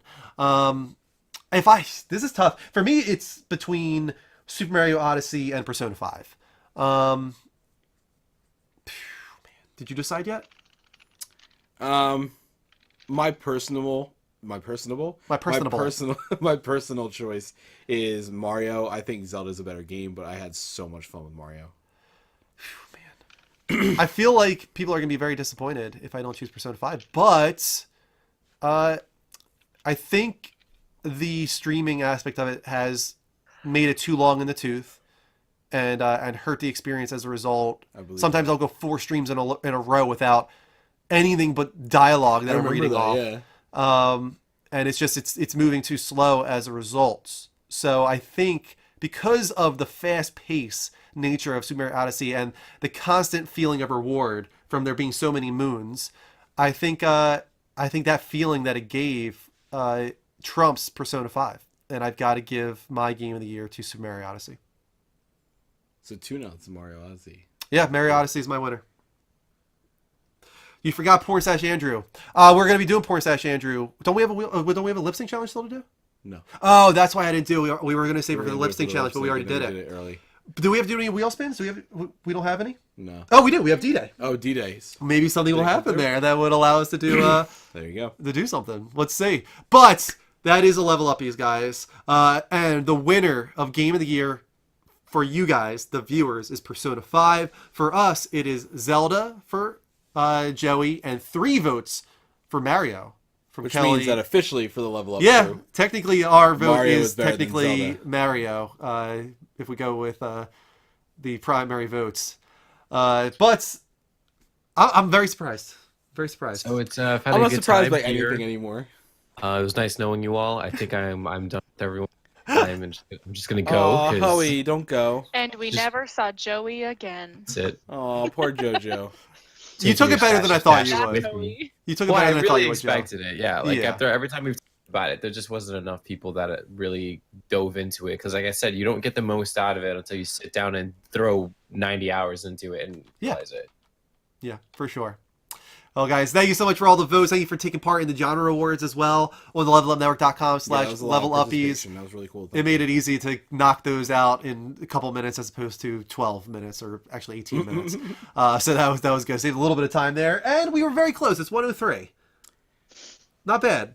Not better than last year, that's for sure. God, what was it, like 2 something? Yeah, it was like 2 o'clock last year. It was much better than last year. But we are going to do a wheel spin for D-Day, who subbed but did not share his sub, and that's why we didn't get that alert. Guys, always make sure to share your sub when you sub, or we will not get the alert live on stream. Thank you to the follow as well that just came in. Really appreciate that. Hit that heart button here at twitch.tv/The Level Up Show. Ooh, we're going to be doing a $5 subscription gift. A good way to close off the night. There you go. So I'm going to start that live right now. Only for non-subs, guys. Non-subs only can take part in this giveaway. Do we have any in the room at this point? We might. We'll see. Let's just switch this over to everyone. Ginkgo Swag isn't a sub. Wow, Ginkgo Swag's not a sub? Don't shame the man. No, I'm not shaming him. I'm surprised. I thought he was always a sub. I'm shaming him. This is for anybody who is Kelly. not a sub. Exclamation point raffle if you want to get in on this $5 sub gift giveaway. Jeez. Go find other stuff to put in your box. And I'll put on the mustache. I'll end the show as mustache Andrew.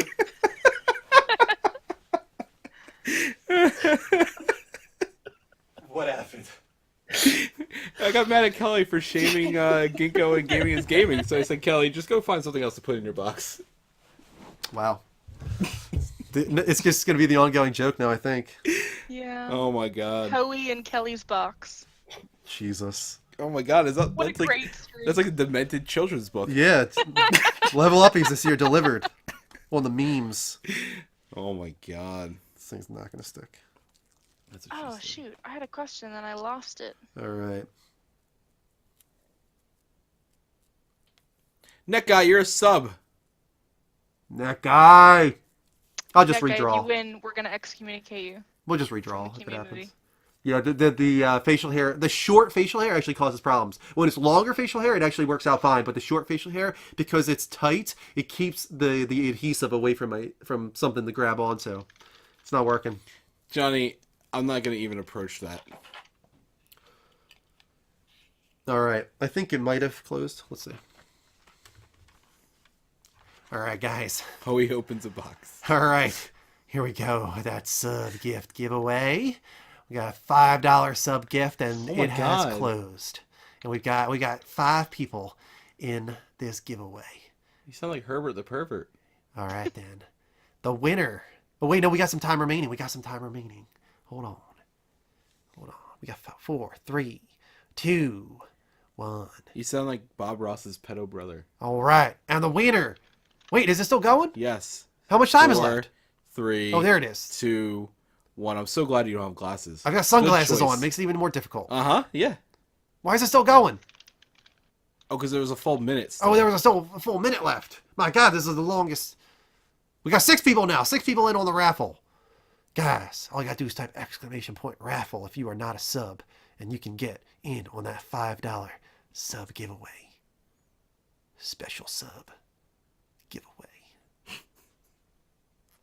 Why aren't you wearing something, Michael? I haven't figured it out. Well, we got like a minute left of the stream. What are you doing? Put your ass in a costume. Now. That'll do. That'll do. You gotta put the strap on. Yep, that's it. Put that strap on.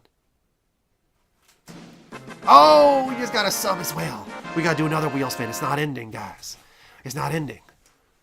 Ginkgo Swag with the sub. He didn't want to take a chance with the sub giveaway. He wanted to make it happen himself.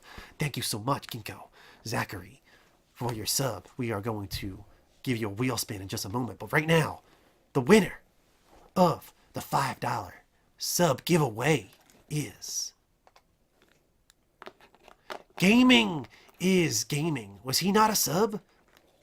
Gaming is Gaming. Are you not a sub? He was not. He's been following us for a very long time, though.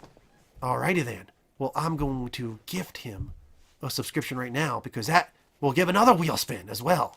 Just to give you guys even more bang for your buck. Give you more bang. I know you like that bang. Alright. Right now, though, let's spin the wheel for Ginkgo Swag. Became a sub tonight. And also, always our top Extra Life donator. Special man. And what did he get? Oh, I'm doing a Porn Stash Pterodactyl Andrew tonight. Porn Stash Pterodactyl Andrew's coming out. You should Hold do it on. with a fox then. What does the fox say, Mike? That's not even close. Hold on. Gotta PayPal this son of a bitch. I can't type for shit. Come on, PayPal. Deliver that. Gift a sub to gaming is gaming. Hurry your ass up! There we go. Thank you so much for being a part of this community. Gaming is gaming. For such a long time. You are a long-time viewer. And it feels good to give you that sub. Congratulations. We're also going to give you a wheel spin as well. Right now.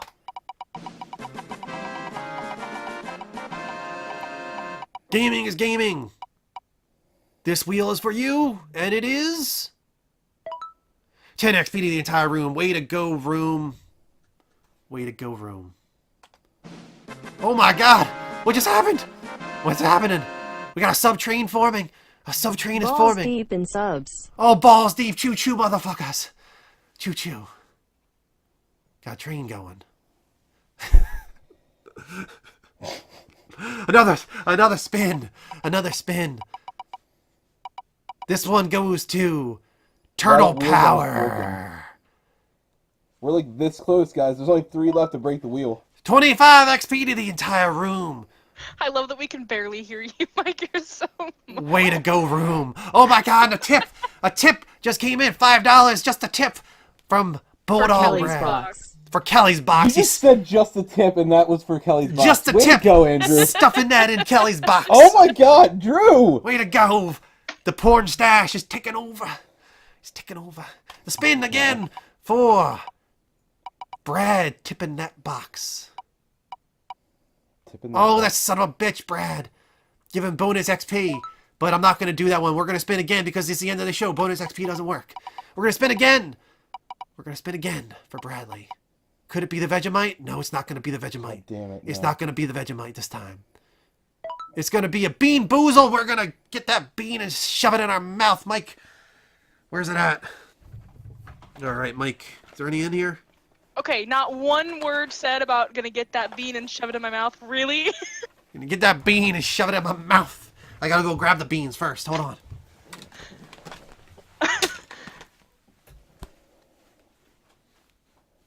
Mike, you better take off that mask because you gotta stuff a bean in your mouth. Stuffing those beans in your mouth. All right. How are you gonna make this work, Mike? Do you know? Do you understand the logistics of shoving a bean in your mouth when you got a fox mask on? No? All right. No.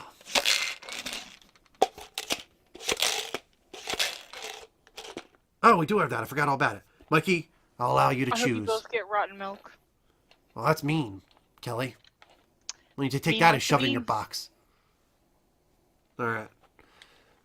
Mike is going with booger or juicy pear. And I've gone with barf or peach. And I don't have a drink, so this could be dangerous. 3, 2, 1. Shove it in your mouth.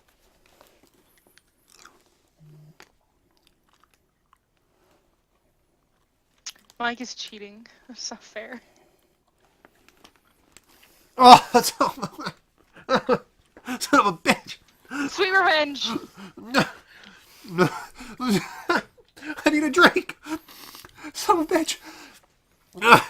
Johnny says puke in the fox head. Oh my god. What'd you both get? I got barf. It's barf.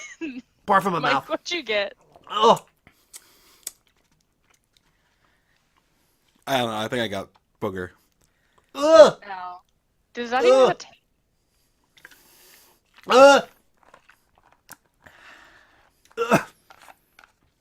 Barf up the barf, Drew. Oh.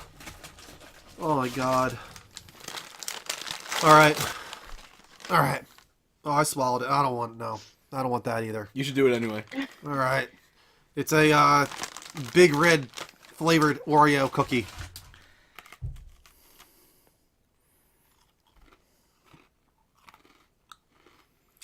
It's interesting. Right? It's interesting, for sure. Alright. Are we caught up? Do we have any more whale spins to do, Callie? Yeah, we've got... Oh, we do? did we do Turtle Power yet? Or Yeah. Okay, then I think we're good.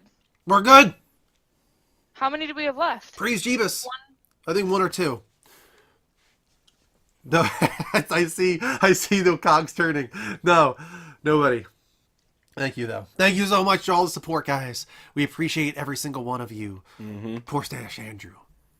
Out. All right. Another successful year. Oh, my God. We just got a sub. Can we do this next week? I need to get home. You don't even have work tomorrow, you son of a bitch. God damn it. I have work tomorrow. I gotta wake up at 6 a.m. and that's late. Yeah, and I still gotta podcast this show after this. Yeah, but I have to, I don't know, sleep in. I have to go home and play video games. I do. Oh, poor you guys. Flames of Earth with the resub. We got two things it could be. It could be either Vegemite or something I can't read just yet. Oh, it's a $10. It's a $10 PSN card. Oh boy, It's a thank God. $10 PSN card. $10 PSN card That's goes worth to the $10. Flames to Thank Earth. God. Quick, end the show. Quick, end the show. All right. Offline, no explanation. I mean, trust me, I'm okay with that. Vegemite is the last one, so. All right, guys. Thank you so much for watching. Another successful year of the Level Uppies. Appreciate all the votes and all the support tonight. The subs, the resubs, the tips. The big tip from Davey Ninja, $50 was amazing. Dingo knows earlier what's in the night. up. I forgot to wear the jersey, but yes, they are. What did you forget to wear? My Eagles jersey. Oh, yeah. Oh, speaking of that, let's talk about that real quick. Oh, yeah, What I do was we want gonna to do ask next you. week? I don't know. We're Are obviously you- not doing a show next We're not Sunday. doing a show. Okay, that's fine. No. All right, cool. Yeah, I mean, we're not going to do a show during the Super Bowl that we're in. Yeah, that's fine. Eagles are in the Super Bowl next week. Cool. So, yes, of course you can, Flames of Earth. If you don't want the $10 card, we can give it out right now if you want. And I think what we'll do is we'll save the Level Up Bowl for the week after.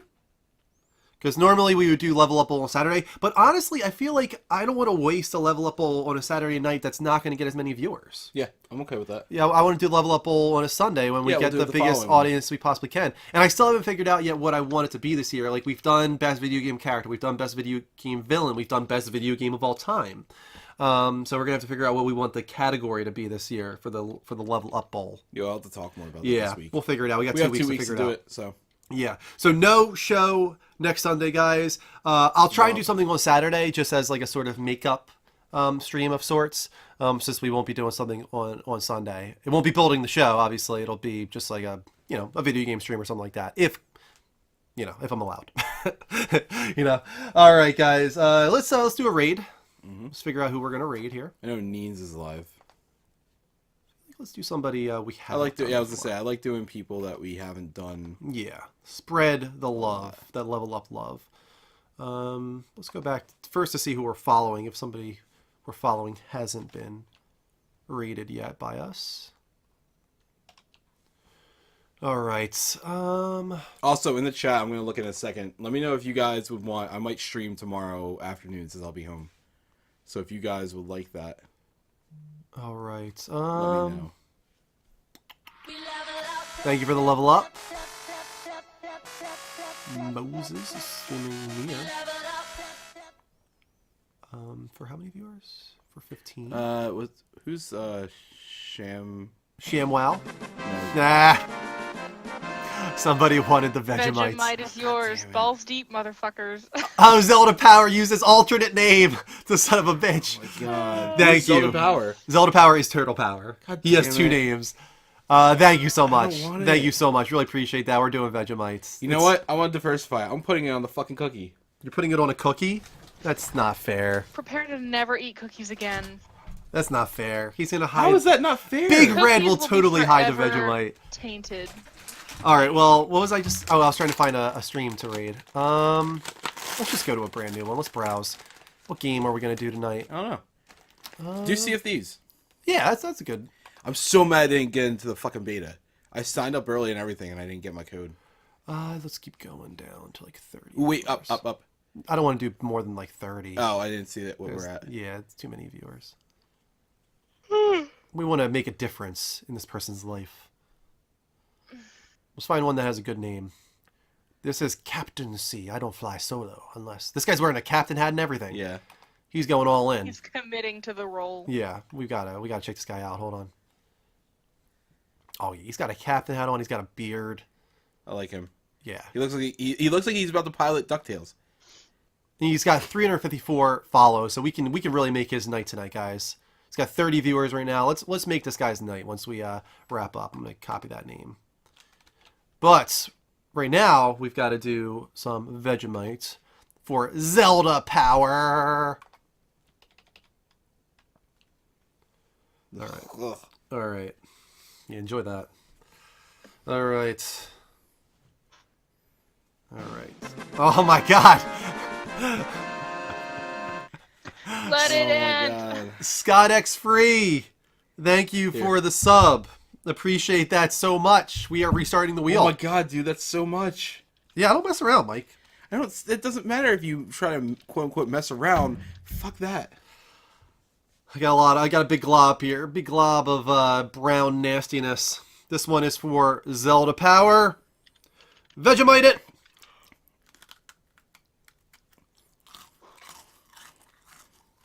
Oh. Not jealous at all. It burns. I think I must have a sore in my mouth. Oh!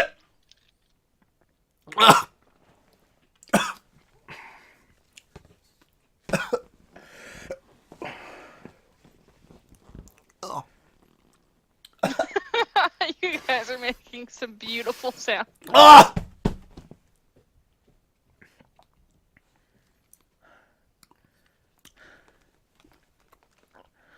It's like so nauseating to just listen like I'm doing stuff on my computer. Like, Bogey's coming to save you. He's like, something is wrong. it's like my master's dying. Has Bogey ever had Vegemite? Has he ever Yeah, liked he it? actually didn't dislike it that much. Really? Yeah, he liked it. Oh my God. Okay. Oh, I can't believe I don't have a drink. Take a bite of that. Oh my God.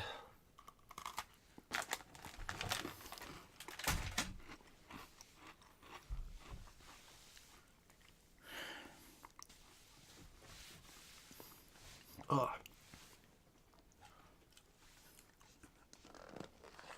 All right.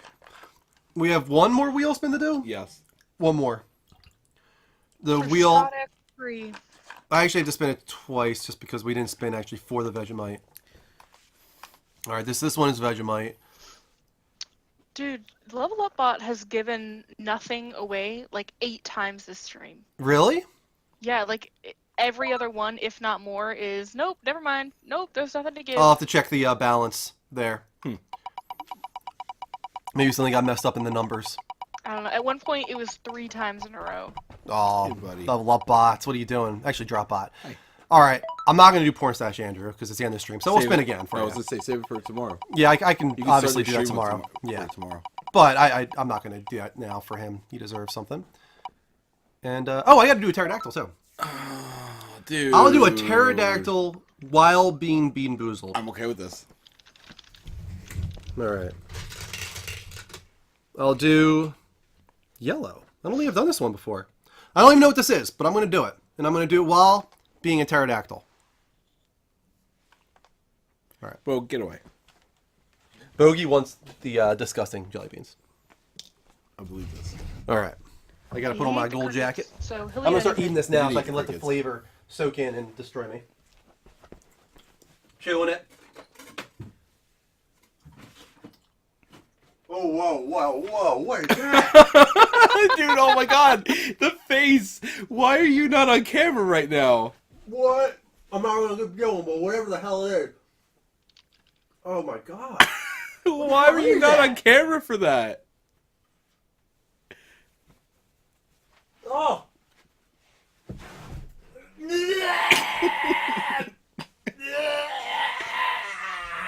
You sound like you're projectile vomiting. I don't even know what it is. What is that? What is that? Where's the thing at? Oh my God. It's like, I don't even know what it is. Booger? Toe fungus. No, it's yellow. The yellow? Yeah, yellow. Toe fungus, not yellow. That one? No. I thought it was that. No. I don't know what the hell this is, dude. Where's your Bean Boozled jar? It might be on that one. Because this isn't out. No. Was it Rondé? No, I don't think so. Ooh. No, I think it was Booger. Dude, that was There's no way that reaction the was weirdest booger I've ever tasted. That was not. That was. Oh, Yeah, it was this Johnny one right here, said- right? Oh, well, It he was might more be yellow out than of that. class. Well, do you think maybe your tastes are off from eating the Vegemite? Like maybe. That's possible. Maybe I my don't know, maybe things it's got all, good stuff. my mouth got all messed up. So you guys are actually destroying me from the inside out. I'm okay with this. Just slowly poisoning him. Yeah, you Soon are. it'll be only Mike. I think we have a little hair in front of our camera. It just focused on a hair. All right, guys, we are going to earwax.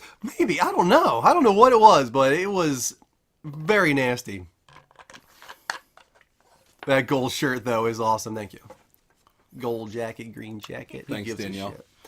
All right, we are going to raid a guy playing Sea of Thieves. I don't know yet what I'm going to stream tomorrow. I don't know if I'm going to be doing Persona 5 or if I'm going to switch it up. I don't know yet. If I Play stream Persona 5 tomorrow, at one game of the year.